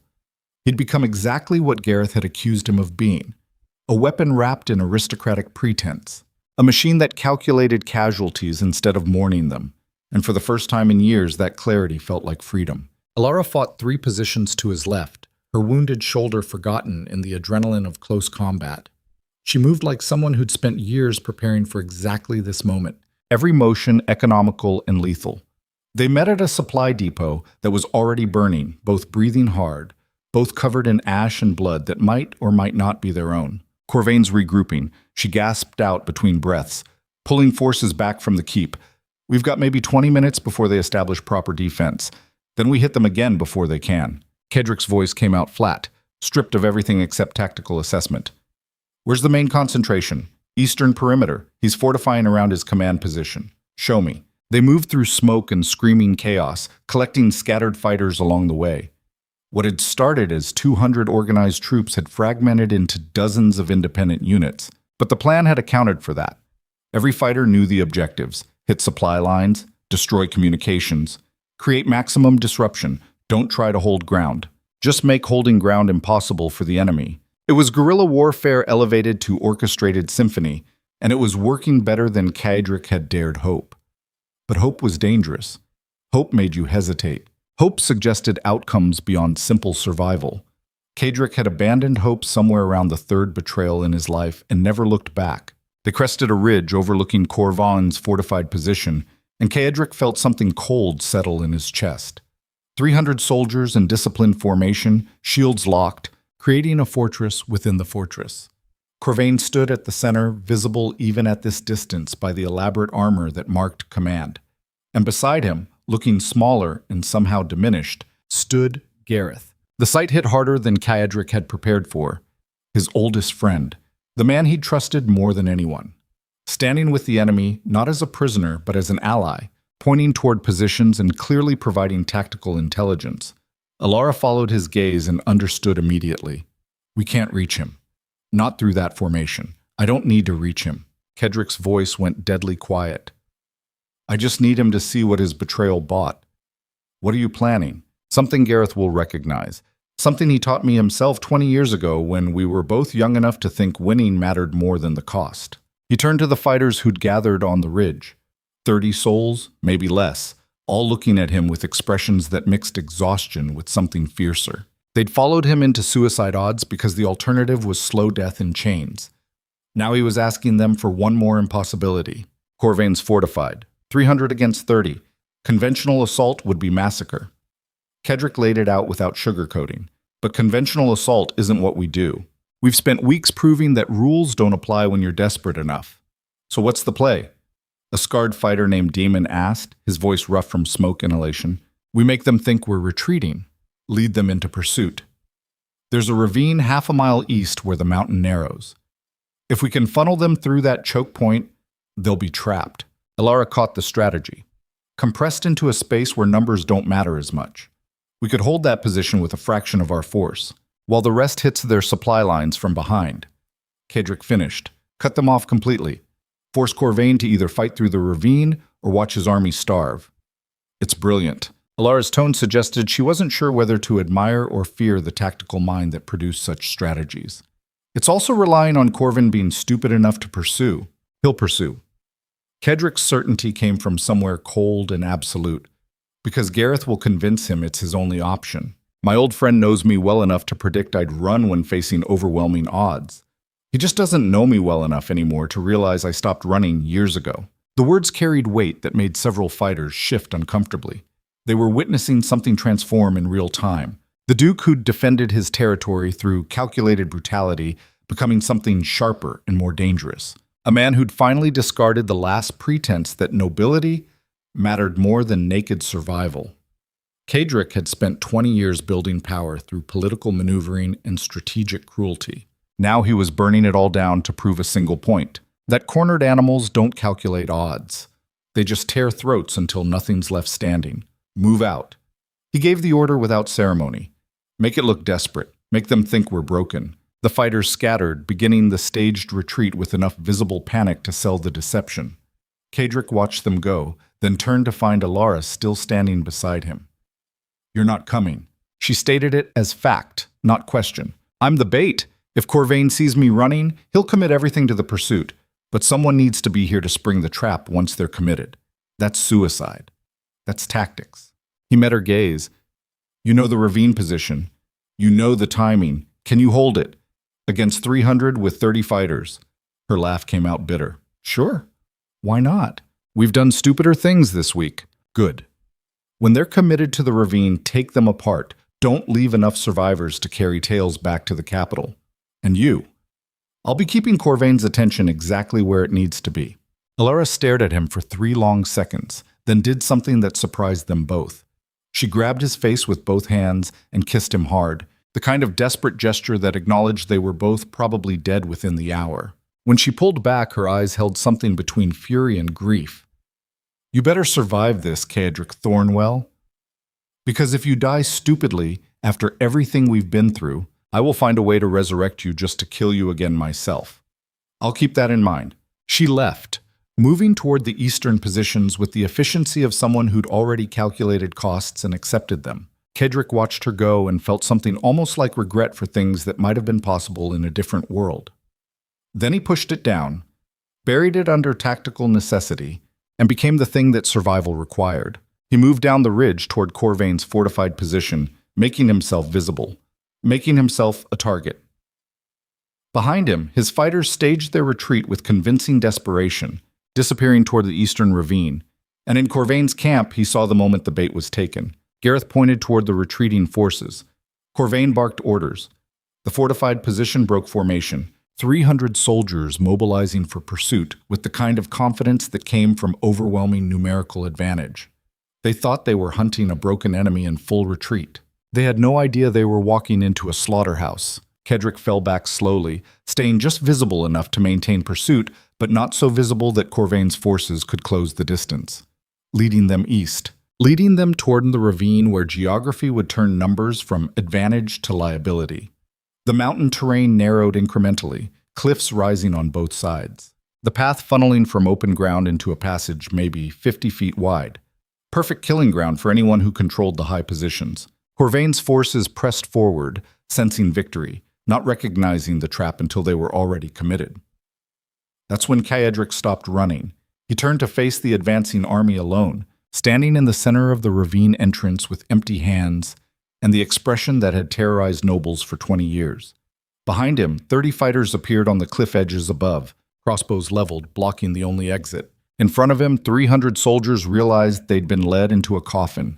Corvain emerged from the mass of troops, fury carved into his aristocratic features. His armor gleamed even in overcast light.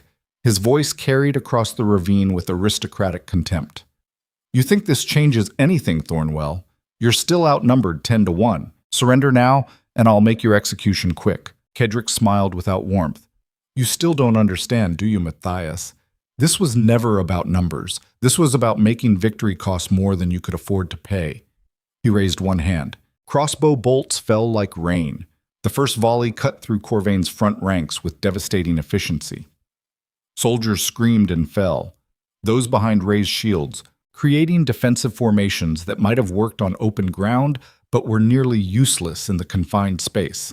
The second volley came from different angles, fighters repositioning along the cliff edges to attack from flanks that couldn't be defended. Corvain's forces tried to advance, to push through to where Kedrick stood, but the ravine was too narrow. Bodies created obstacles. Panic spread faster than discipline could contain it, and Kedrick just stood there, watching 300 professional soldiers discover what happened when tactical advantage mattered more than numerical superiority. This was the lesson he'd spent 20 years learning, the lesson that had cost his father's life and forged Kedrick into something harder and infinitely more dangerous. Power wasn't about having the biggest army or the most resources. Power was about understanding psychology, geography, and the brutal calculus of acceptable losses. Corvain screamed orders, trying to restore formation, but his voice was lost in chaos. Then Gareth appeared, pushing through the press of soldiers until he stood at Corvain's side. And for the first time since the betrayal, Kedrick met his former friend's eyes across the killing ground. The recognition that passed between them carried 20 years of shared history.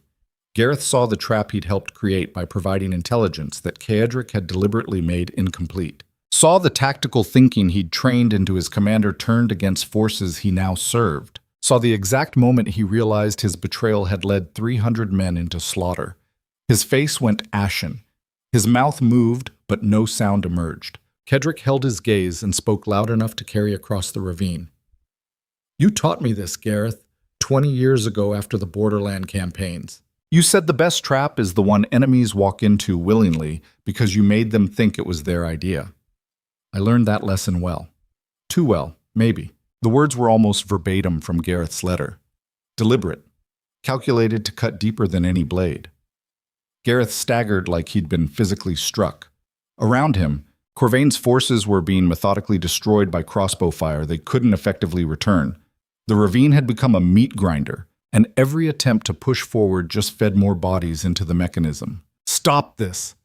Gareth's voice finally emerged, broken and desperate. "Please, Kedrick, call them off. You've made your point." "My point?" Kedrick's laugh came out cold enough to frost the air. "My point is that betrayal has consequences, that mercy is a luxury I can't afford, that survival requires being willing to do what others won't. All lessons you taught me, remember? This isn't survival, this is massacre. No. This is what happens when you corner someone who's already lost everything that matters. You wanted to save lives by ending the siege. Congratulations.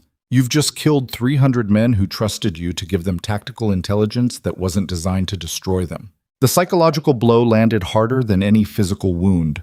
Gareth looked at the carnage surrounding him, at soldiers dying because he'd provided information that Kedrick had deliberately made incomplete, and something fundamental broke behind his eyes. Corvain, sensing complete collapse, grabbed Gareth's shoulder. "We need to retreat. Now. Break through the rear positions before—" The retreat never materialized. Alara's forces hit Corvain's rear guard with perfect timing, cutting off the only escape route. Now the trap was complete. 300 soldiers compressed into a ravine, with enemies on all sides and nowhere to run. Corvain's army didn't break all at once. It disintegrated incrementally, pockets of resistance collapsing into individual survival instinct. Soldiers throwing down weapons and begging for mercy that Kedrick's forces had been specifically ordered not to give. Because mercy implied these men deserved to live more than the 347 who'd already died defending Ashenvale. And Kedrick had stopped making those distinctions somewhere around the point where Gareth's betrayal had proven that friendship was just another weapon waiting to be used. The slaughter continued until the ravine floor ran red and the air tasted of copper and smoke. Until Corvain's 300 had been reduced to maybe 50 survivors huddled around their lord in a defensive circle that was more psychological comfort than actual protection. Kedrick raised his hand again. The crossbow fire stopped. Silence fell across the ravine except for the sounds of dying men in winter wind through mountain passes. The kind of silence that followed atrocities and made witnesses question whether survival was worth what it cost. Kedrick walked forward slowly, boots splashing through blood that steamed in cold air. His fighters parted to let him through, their expressions mixing exhaustion with something harder to name. They'd followed him into the impossible and somehow emerged alive. But the cost of that survival was written across the ravine in bodies that would haunt nightmares for years. He stopped 10 feet from Corvain's defensive circle, close enough to be heard without shouting, close enough to see the fear and fury warring in his enemy's eyes. Lord Corvain. His voice carried conversational calm that somehow felt more terrifying than rage would have. I believe we have matters to discuss. Corvain's hand shook on his sword hilt. You're a monster. No. I'm what the aristocracy creates when it backs someone into a corner and expects them to die quietly. Kedrick's gaze swept across the surviving soldiers. Every man here followed you because you promised them glory and victory. How's that working out? You'll hang for this. The king will negotiate. Because I still have 50 of your soldiers as hostages and enough intelligence about noble corruption to bring down half the houses in Valdris. Kedrick's smile held no warmth. You came here to crush a traitor. Instead, you've created leverage I can use to reshape the entire kingdom's power structure. Corvain lunged forward, sword raised, aristocratic composure finally shattering into raw fury. He made it 3 steps before crossbow bolts punched through his armor from 4 different angles. The lord who'd besieged Ashenvale with overwhelming force fell to his knees, then forward onto his face, dead before he hit the ground. The remaining soldiers stared at their fallen commander in shock. Kedrick addressed them without emotion. Your lord is dead. Your army is destroyed. You have 2 choices. Surrender and accept whatever terms I dictate, or join Corvain in the mud. Decide quickly. My patience has limits. Weapons clattered to the ground within seconds. 50 soldiers who'd come to execute a traitor instead found themselves prisoners of the man they'd been sent to destroy. Only Gareth remained standing, his face carved from something between grief and horror. He looked at Kedrick like he was seeing a stranger wearing a familiar face. You've become exactly what you spent 20 years swearing you'd never be. His voice came out hoarse. Worse than the nobles who killed your father. Worse than any of them. No. Kedrick met his former friend's eyes without flinching. I've become what survival required, and you helped make me this by teaching me that winning matters more than the cost. That sentiment gets people killed. That power is the only currency that survives contact with reality. I never meant... You meant exactly this. You taught me ruthlessness and expected me to apply it selectively. Expected me to somehow know when cruelty was necessary and when it was excessive. But you never gave me the tools to make that distinction. You just showed me that power protects and weakness kills. So this is my fault. Gareth's voice rose, breaking. The monster you've become is my responsibility. We're all responsible for the monsters we create. Kedrick's tone went flat. You just have to live with being better at it than you realized. He turned to Alara, who'd appeared during the confrontation, her expression unreadable. Secure the prisoners. Take them back to whatever's left of Ashenvale. Send word to the capital that I'm willing to negotiate, but only with the king directly. No intermediaries, no chancellors.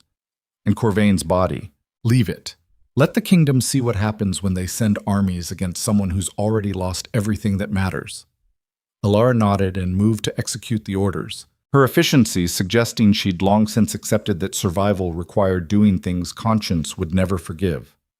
Gareth stood isolated among the carnage, surrounded by the consequences of information he'd provided and betrayal he'd believed was merciful. What happens to me? He asked quietly. Kedrick studied the man who'd been closer than a brother for 2 decades, the man who'd taught him warfare and loyalty and ultimately betrayal. You get to live. He let the words settle. You get to watch what your mercy actually accomplished. You get to see the kingdom you tried to save tear itself apart over whether I'm a traitor or a symbol of resistance. And you get to carry the weight of 300 dead who trusted your intelligence. That's worse than execution. Yes, Kedrick's expression held no satisfaction. But it's the punishment that fits. You wanted to save lives through betrayal. Now you understand that betrayal doesn't save anything. It just changes who pays the cost. He walked away, leaving Gareth standing alone among the dead, and felt nothing about it. No triumph, no grief. Just the cold certainty that came from understanding power's fundamental truth. Everyone betrays eventually. The only question is whether you see it coming and plan accordingly. The survivors were rounded up and marched toward Ashenvale under guard. The wounded were left with basic supplies and directions to Corvain's camp. The dead were left where they fell because Kedrick's forces didn't have resources to waste on burial details. Alara fell into step beside him as they climbed back toward the keep that had been his home until he'd sacrificed it for tactical advantage. That was brutal, even by your standards. It was necessary. Was it? Or did you just stop caring about the difference between necessary and cruel? Kedrick didn't answer immediately. He was staring at the horizon where smoke still rose from Corvain's devastated camp, thinking about how quickly empires could collapse when their foundations proved hollow. I stopped caring about a lot of things, he finally said. Somewhere between the first betrayal and the last, I realized that caring was the real luxury, the thing that gets you killed faster than enemy steel. So yes, maybe I stopped making distinctions between necessary cruelty and excessive cruelty. Maybe I just started applying the only standard that matters, which is, did it keep us alive? And that's enough for you. Living at any cost. It's the only thing I've ever been good at. They reached the ridge overlooking Ashenvale Keep, and Kedrick felt something twist in his chest at the sight. His ancestral home, the fortress his family had held for generations, now scarred by siege and partially ruined but still standing, still defiant, still his. Movement caught his eye. Riders approaching from the west under royal banners, not a military force, an envoy. Probably Pembroke returning with the king's response to this latest escalation. Kedrick watched them approach and felt his mind already calculating angles and leverage points. The massacre in the ravine had shifted the entire political landscape.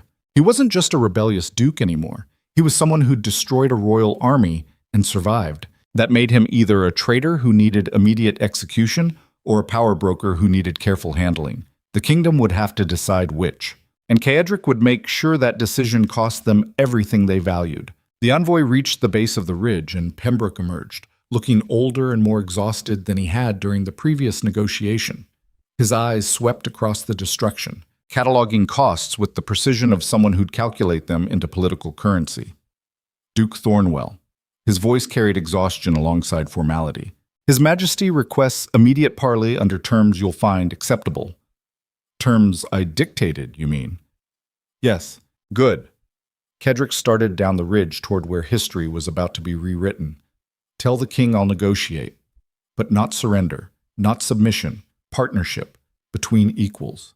Or I release every piece of intelligence I have about noble corruption and watch his kingdom tear itself apart. That's blackmail. That's survival. Same thing we discussed last time, just with more bodies to emphasize the point. Pembroke's expression suggested he was calculating whether the kingdom would be better served by negotiating or by sending another army. The fact that he was even considering negotiation meant Kedrick had already won more than territory.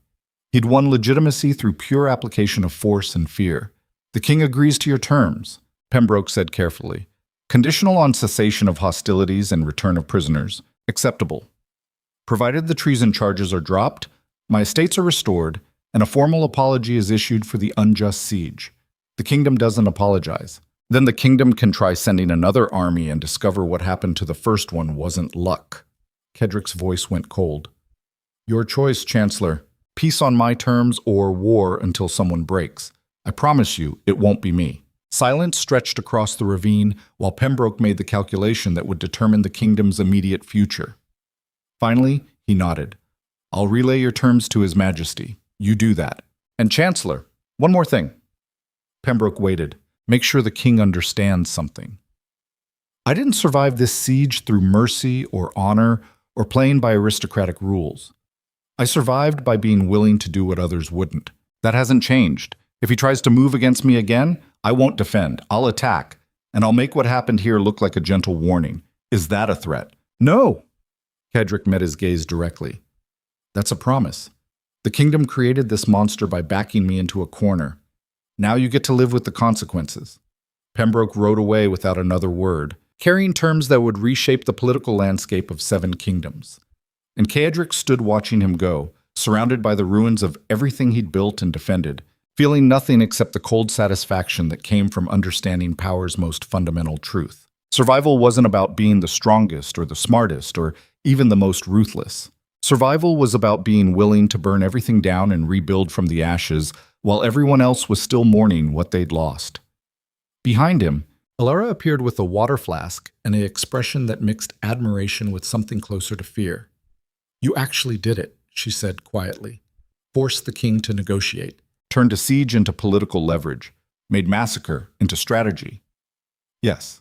And what did it cost?" Kedrick looked at his hands, still stained with blood that wouldn't wash clean no matter how many times he tried. Looked at the ravine full of bodies. Looked at Gareth's broken expression and Ashenvale's ruined walls. Everything that mattered. He answered honestly. "And nothing I couldn't afford to lose. That's the saddest thing I've ever heard." Probably. They stood together in winter silence, 2 people who'd sacrificed pieces of their humanity for survival and somehow emerged on the other side still breathing. The negotiations would take weeks. The political fallout would reshape the kingdom for generations. But Kedrick had won something more valuable than peace or power. He'd won the terrifying freedom that came from having nothing left to lose and nothing left to fear. And as the sun set over the battlefield where he'd made 300 men pay the cost for Gareth's betrayal, Duke Kedrick Thornwell understood with absolute clarity what he'd become. Not a noble, not a hero. A survivor who'd weaponized desperation into empire and ruthlessness into law. The kingdom would never challenge him again. They were too afraid of what he might do if cornered a second time. And somewhere in the ruins of Ashenvale Keep, in the Great Hall, where his father had once ruled with honor and dignity, Kedrick Thornwell finally allowed himself one moment of brutal honesty. He'd won. But winning had killed everything inside him worth keeping, and he couldn't even regret it. You said, Part 5. Với tư cách là một người kể chuyện và biên kịch điện ảnh chuyên nghiệp, hãy triển khai Part 5 của kịch bản, trực tiếp từ điểm kết thúc đầy kịch tính. Part 5. Với tư cách là một người kể chuyện và biên kịch điện ảnh chuyên nghiệp, hãy triển khai Part 5 của kịch bản, trực tiếp từ điểm kết thúc đầy kịch tính của Part 4. Mục tiêu là tạo ra một hồi kết, resolution, trọn vẹn, giàu tính triết lý và sức nặng cảm xúc để hoàn tất video YouTube dài 2 tiếng. Yêu cầu kỹ thuật và giá trị tường thuật, hóa giải lợi YouTube, cấu trúc và dung lượng 4.500 đến 5.000 từ. Giải quyết triệt để cuộc đối đầu cuối cùng một cách khốc liệt và chân thực. Mỗi nút thắt về quyền lực và tình cảm từ Part 1 phải được phơi bày và xử lý dứt điểm. Kết thúc trọn vẹn, standalone ending, không mở ra phần tiếp theo. Narrative commentary, thuật tăng giá trị bình luận và giáo dục. Để xóa bỏ hoàn toàn max bản trình chiếu ít nội dung, hãy lồng ghép những phân tích sắc bén về sự trả giá và bản chất của con người sau khi cơn bão quyền lực đi qua trực tiếp vào độc thoại nội tâm của nhân vật. Phải có những câu văn chiêm nghiệm về việc tại sao bản lĩnh thật sự không nằm ở quyền năng thống trị, mà nằm ở việc dám đối diện với sự sụp đổ và học cách tha thứ cho chính mình. Hãy để triết lý về sự hồi sinh tự động đổ nát, hòa tan vào nhịp điệu chậm dần của hồi kết và những cử chỉ lắng động của nhân vật. Điều này giúp audio đặt giá trị nội dung và bài học nhân sinh sâu sắc, xóa bỏ hoàn toàn lời thiếu nội dung bình luận của YouTube, hội thoại và sức nặng cảm xúc, hội thoại chiếm 20 đến 25%. Lời thoại phải mang sức nặng của sự trao đổi, những lời cam kết ám ảnh và sự chân thành khắc nghiệt. Sử dụng tiếng Anh Mỹ thô ráp nhưng giàu chặt thơ điện ảnh, nhịp điệu chậm dần về cuối để tạo sự lắng động, yếu tố con người, triển khai chi tiết từng ánh mắt, cử chỉ và những hơi thở cuối cùng. Tập trung vào sự thay đổi nội tâm và triết lý sống riêng của nhân vật công tước sau khi đã đi qua mỗi nghịch cảnh, quy tắc thực thi nghiêm ngặt, triển khai chi tiết từng phân cảnh, scene by scene. Tuyệt đối không dùng gạch đầu dòng, không tiêu đề phụ, không nhắc đến tôn giáo, tuyệt đối không sử dụng dấu ngoặc trong toàn bộ văn bản để bảo vệ metadata, trình bày trực tiếp trong tin nhắn, chi đăng bắt buộc, không được xuất hiện trong nội dung. Đây là tác phẩm hư cấu 100% phục vụ mục đích nghệ thuật và giải trí. Không ngụ ý, đây là sự thật. Trả lời trực tiếp trong mục tin nhắn, show more. 1443. Claude responded, Part 5. The Reckoning of Ashes. Part 5. The Reckoning of Ashes. The negotiations lasted 17 days. 17 days of Caedric sitting across mahogany tables from men who'd sent armies to kill him, discussing terms like they were bargaining over trade routes instead of lives. The king's representatives arrived with prepared speeches about mercy and reconciliation. Caedric responded by placing detailed financial records on the table, evidence of embezzlement, bribery, and treason committed by half the noble houses in Valdris. The speeches about mercy stopped quickly after that. What replaced them was uglier but more honest, raw calculation, political arithmetic. The kingdom weighed the cost of continued conflict against the cost of legitimizing a duke who'd massacred a royal army and discovered that survival always outweighed pride. On the 18th day, the Treaty of Ashenvale was signed in what remained of the Great Hall. The treason charges were dropped. Caedric's estates were restored with formal apologies that tasted like ash in aristocratic mouths. In exchange, he returned the prisoners and agreed to destroy half the intelligence he'd gathered, enough to prove good faith, not enough to eliminate leverage. The kingdom called it peace. Caedric called it a ceasefire that would last exactly as long as both sides remembered what war actually cost. When the last diplomat rode away and the Great Hall emptied of everyone except ghosts and winter wind, Caedric stood alone among the ruins of everything he'd defended and felt absolutely nothing. No triumph, no relief, just the hollow awareness that winning had required becoming something he barely recognized when he looked in mirrors. Alara found him there 3 hours later, still standing in the same position, staring at scorched walls that had witnessed generations of Thornwell history. "You should eat," she kept her voice neutral. "You haven't had a real meal in 4 days. Not hungry. That's exhaustion talking, not rational assessment." Maybe I'm tired of rational assessment. Maybe I'm tired of calculating costs and acceptable losses and which pieces of my humanity I can afford to sacrifice next. The words came out flat, drained of the cold certainty that had sustained him through the siege. Alara studied him with the analytical precision she applied to everything, searching for cracks in armor that had finally shattered completely. "You won," she said it carefully. The kingdom backed down. "You kept Ashenvale, kept your life. That's more than anyone expected. I know what I won." Caedric's voice carried something too broken to be called emotion. "I also know what it cost. 347 of our people dead defending walls I abandoned as bait. 250 of Corvain's soldiers butchered in a ravine because I needed to prove a point. My oldest friend broken because I turned his betrayal into a weapon. Tell me, Alara, what exactly did I win that's worth that price? Survival, is that enough? Just breathing, just existing while everyone who trusted me becomes a casualty statistic I stopped learning names for."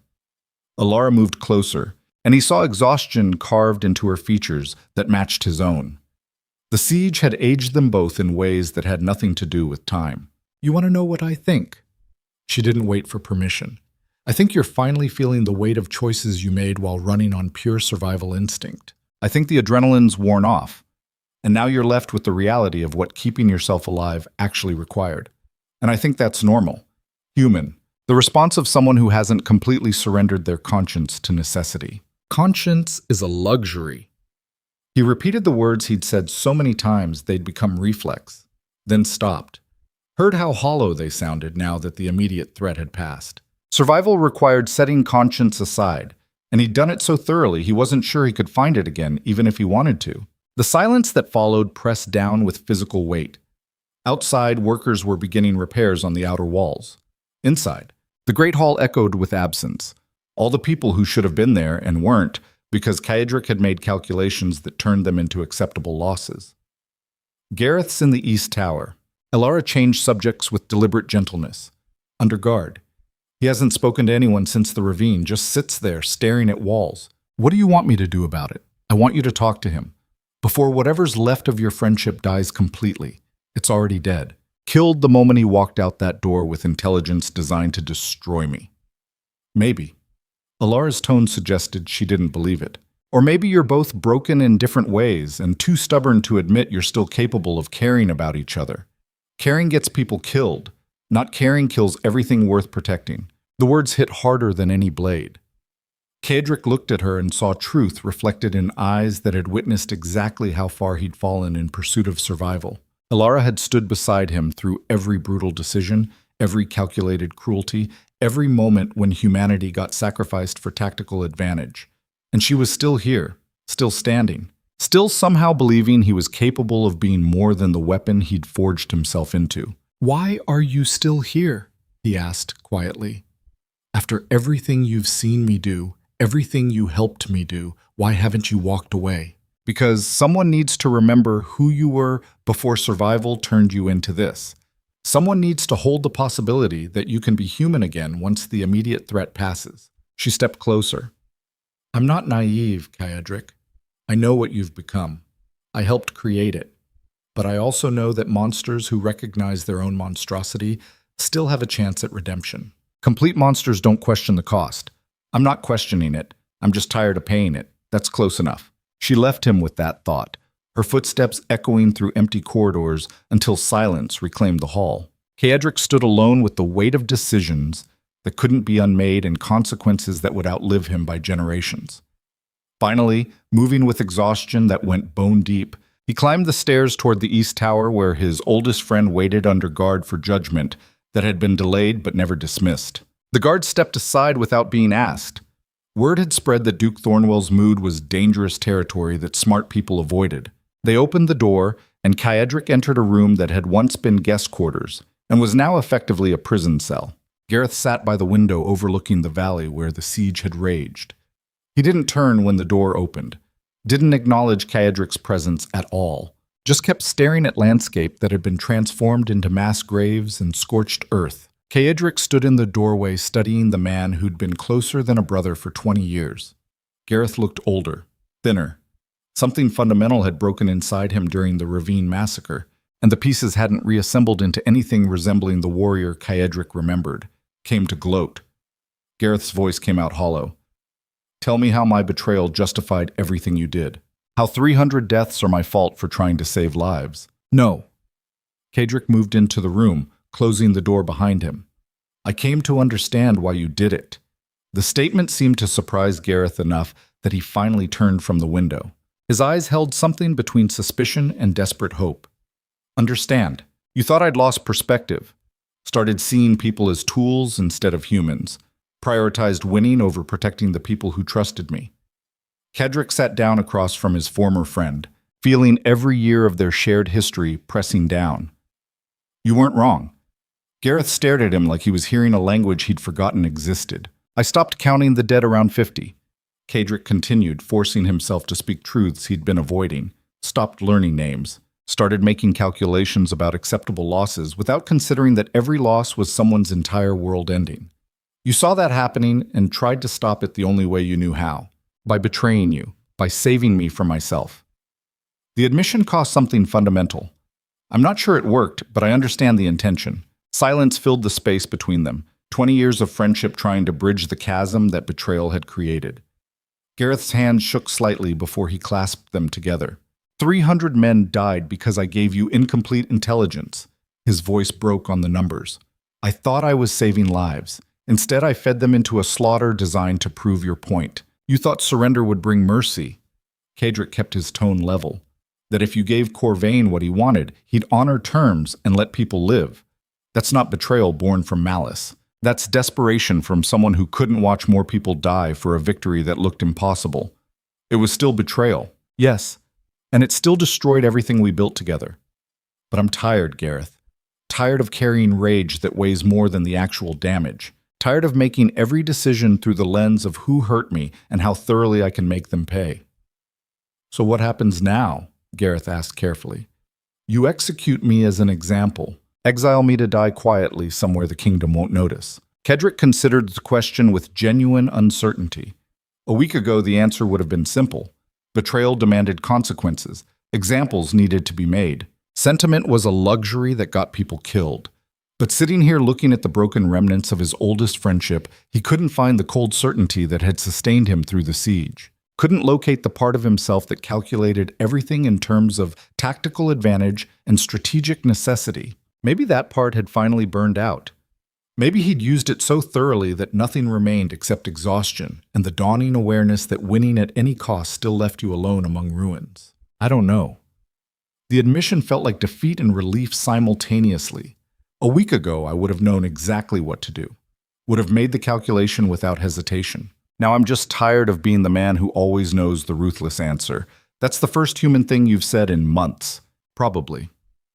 They sat in silence that felt less hostile than the conversation that preceded it. Not forgiveness, not reconciliation. Just two broken men acknowledging that survival had cost them both more than either had been prepared to pay. The people who died in the ravine. Gareth's voice went quiet. Do you see their faces? Every single one. Cedric answered honestly. 317 men whose deaths I ordered. I know that number exactly because I counted while watching them fall. Added them to the 347 who died defending Ashenvale. 664 total casualties that happened because I refused to surrender. And you do it again. To survive. Yes. To prove a point. He paused, searching for honesty under layers of tactical calculation. I don't know anymore. Ask me when I'm not so tired I can barely remember why winning mattered. Gareth studied him with the analytical precision that had made him a brilliant tactical commander. Whatever he saw in Cedric's expression seemed to shift something fundamental in his assessment. You're not the monster I convinced myself you'd become, he said slowly. You're just someone who survived by becoming what survival required, and now you're left dealing with the cost. That's a generous interpretation. It's an honest one. Gareth's hands unclenched slightly. I betrayed you because I thought you'd lost your humanity completely. Thought you needed to be stopped before you destroyed everyone around you. But you're still capable of questioning yourself. Still able to recognize the weight of what you've done. That's more human than I gave you credit for. Humanity doesn't absolve me of responsibility for 664 deaths. No. But it means you might actually learn something from them instead of just adding them to the casualty statistics and moving forward. The observation carried weight that pressed down like physical force. Cedric sat with it, turning the concept over in his mind, examining it from angles he'd been avoiding since the siege began. Learning required acknowledging mistakes.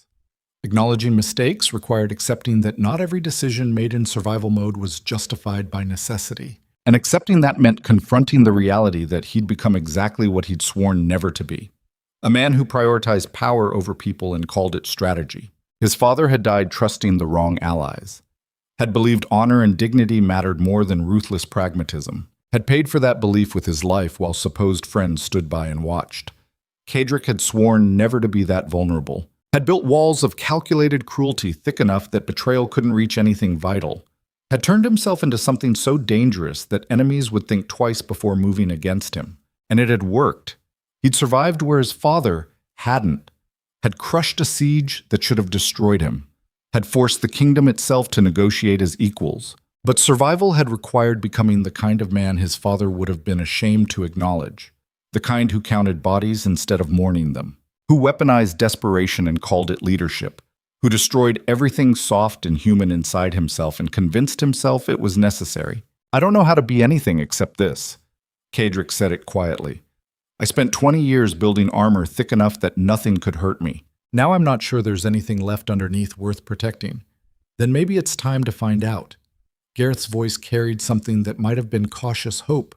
You won the siege. Kept your territory. Forced the kingdom to recognize you as legitimate power. You don't need to be the monster anymore. The immediate threat's past. The immediate threat. Cedric's laugh came out bitter. There's always another threat, Gareth. Another noble plotting. Another ally waiting to betray. Another crisis that requires setting humanity aside for tactical advantage. When does it end? When you decide it ends. When you choose to stop seeing every interaction as potential warfare, and every person as potential enemy.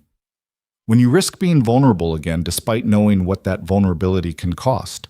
That's idealism. It's also the only path back to being human. The words hung in the cold tower air like a challenge. Cedric sat with them, feeling the weight of decisions that extended beyond immediate survival. He'd won the battle for Ashenvale. Had proven that ruthlessness could overcome overwhelming odds. Had become exactly the kind of dangerous power that kingdoms negotiated carefully around. But what came next? More sieges. More betrayals.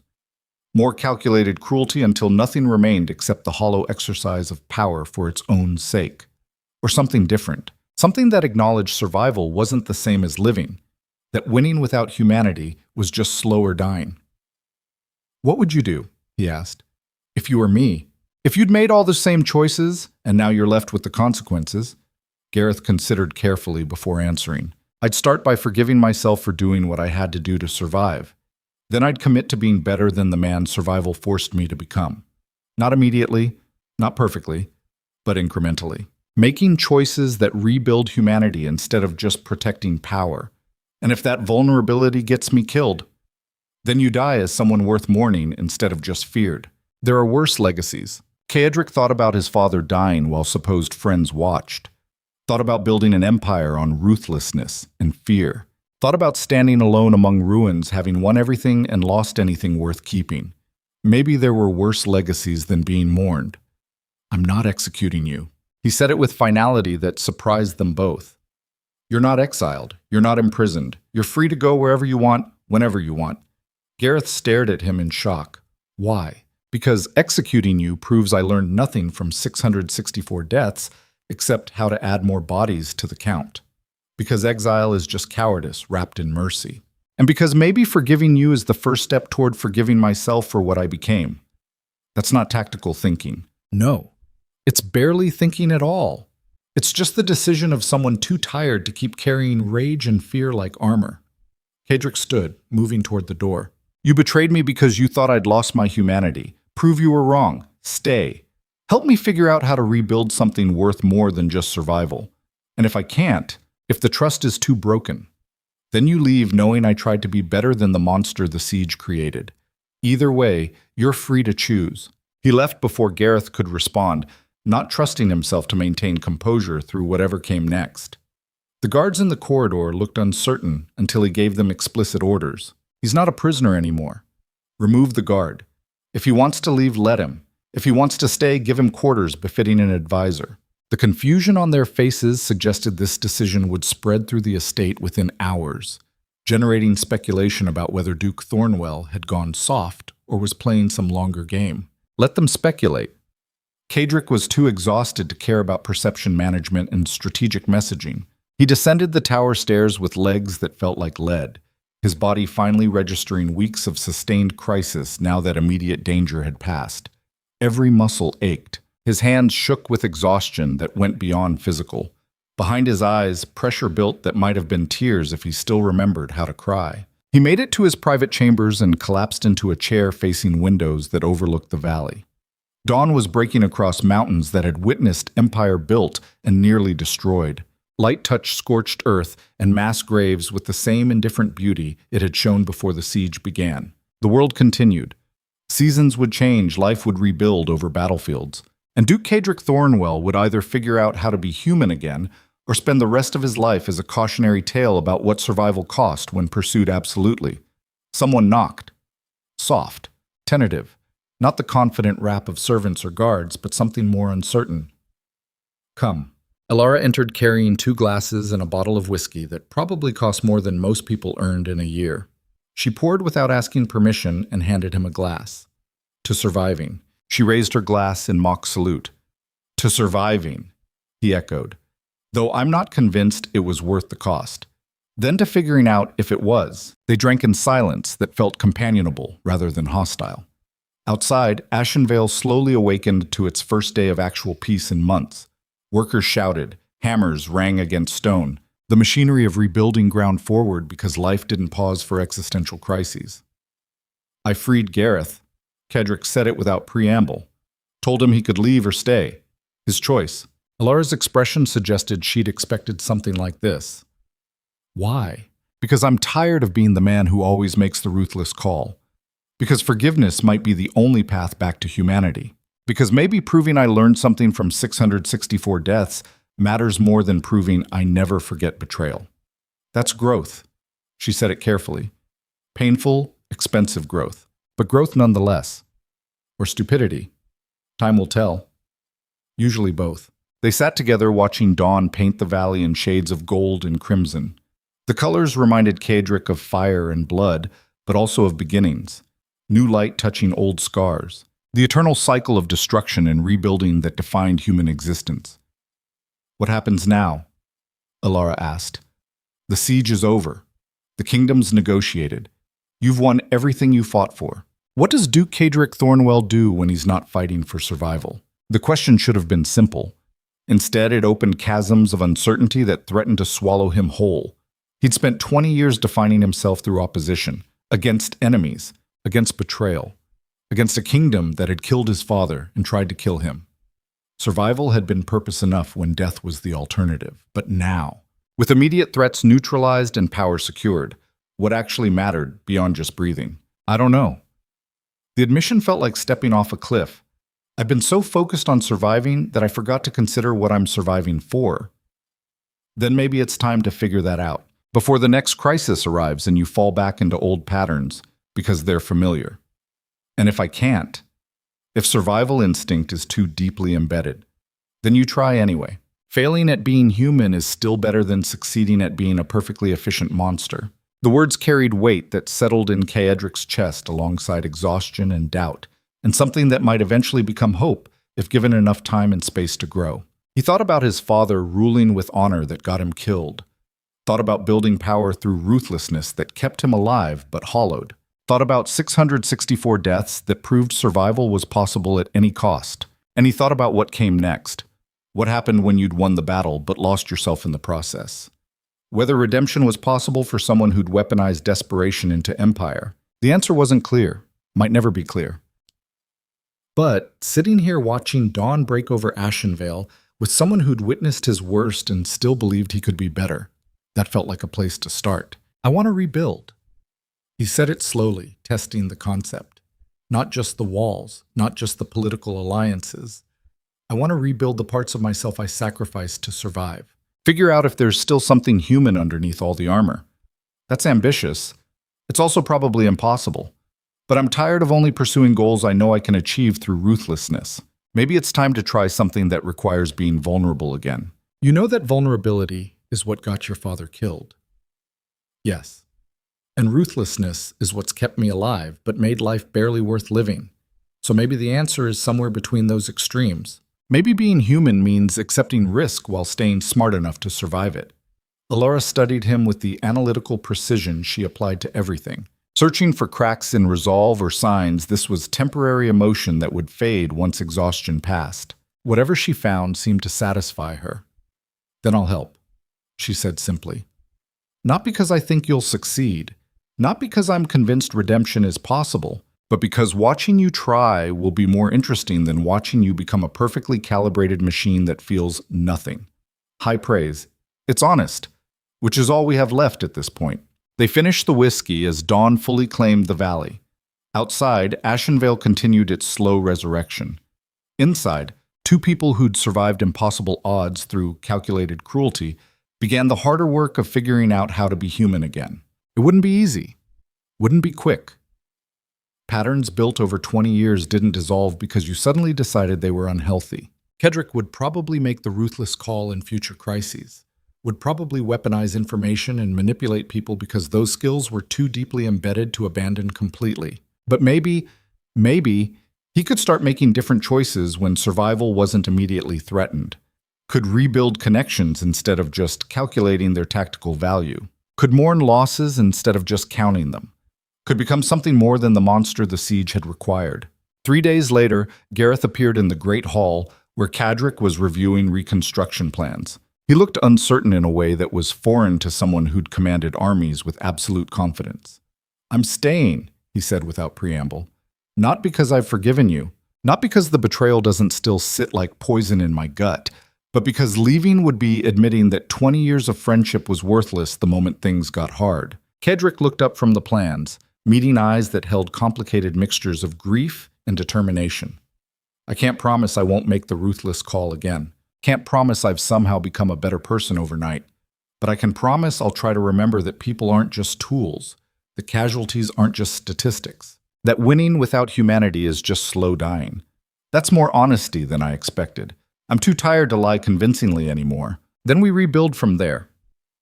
Gareth moved closer to the table. Both the estate and whatever's left of our friendship. See if either foundation is strong enough to support what comes next. They stood on opposite sides of maps that showed Ashenvale's future, two men who'd been closer than brothers until betrayal had driven wedges that might never fully heal. But they were here, both choosing to try despite knowing how badly trying could fail. Outside, winter was loosening its grip on the valley. The first signs of spring approached like tentative promises that life continued even after empires burned. The months that followed were harder than any battle Caedric had fought. Reconstruction consumed resources and patience. Political maneuvering required constant attention. And the work of rebuilding his own humanity proved more exhausting than any siege. He started learning names again. Every servant, every guard, every person whose labor contributed to Ashenvale's resurrection. Forced himself to see them as individuals instead of resources. Attended funerals for those who died defending walls he'd abandoned as bait. It hurt more than he had anticipated. Recognizing humanity and people he'd trained himself to see as expendable created guilt that sat like stones in his chest.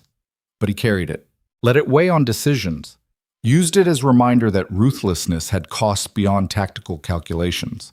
Elara watched the transformation with something between hope and skepticism. She'd witnessed too many temporary redemptions to fully trust this one, but she stayed, helped coordinate reconstruction, provided the kind of brutal honesty that prevented Caedric from sliding back into comfortable patterns. And Gareth stayed too, working alongside the man he'd betrayed to rebuild the kingdom they'd both nearly destroyed. The friendship would never be what it was. Trust, once shattered, left scars even when repaired. But they built something new on the ruins. Not brotherhood, not unconditional loyalty, but partnership built on mutual understanding of what survival actually cost. 6 months after the siege ended, Caedric stood in the restored Great Hall, surrounded by people who'd chosen to stay despite witnessing his worst. The walls had been repaired, the scorched tapestries replaced, the bloodstains scrubbed until marble gleamed again. But the scars remained if you knew where to look. Cracks in stone that hadn't quite sealed, lighter patches where new mortar joined old. The kind of damage that never fully disappeared but became part of the structure's history, like the scars he carried inside. The calculations he'd made that couldn't be unmade, the people who died because he'd prioritized winning over protecting, the ruthlessness that had kept him alive but cost him pieces of humanity he'd never fully recover. He would always be capable of becoming the monster the siege required. That capacity didn't disappear because he decided to try being better. But maybe acknowledging it, choosing differently when possible, while accepting that survival sometimes demanded impossible choices, maybe that was close enough to redemption. Elara found him staring at the restored hall with expressions she'd learned to read as contemplative rather than calculating, thinking about what was lost. She asked, thinking about what we're building on top of it. Whether foundations built on 664 deaths can support something worth more than just survival. I think they can. If we're honest about what those foundations cost, and commit to being better than the circumstances that created them.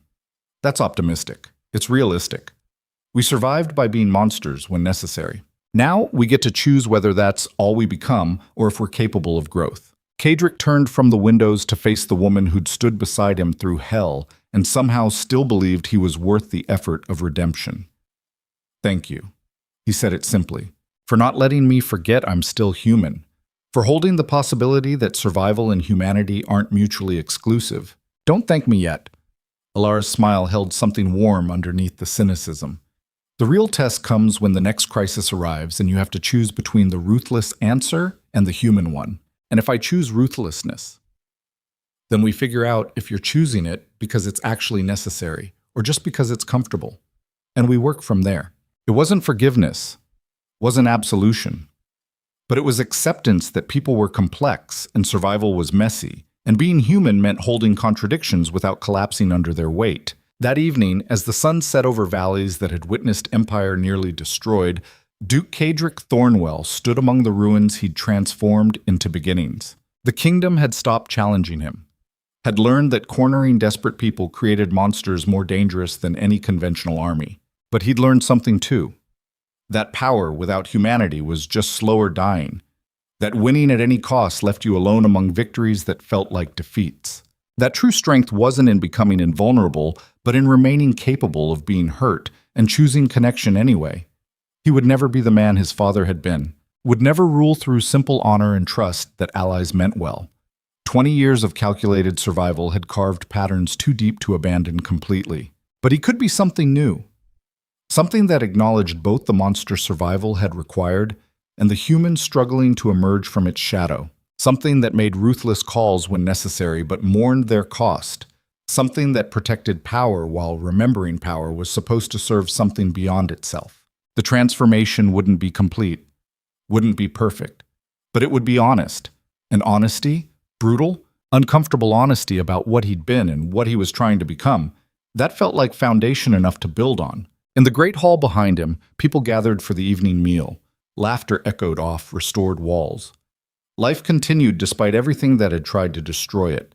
And Duke Cadric Thornwell, who'd survived by becoming what survival required, took the first tentative steps toward becoming what living actually needed. The siege was over. The war was finished. The real work, the work of being human again, had just begun. And for the first time in 20 years, that felt like victory worth the cost.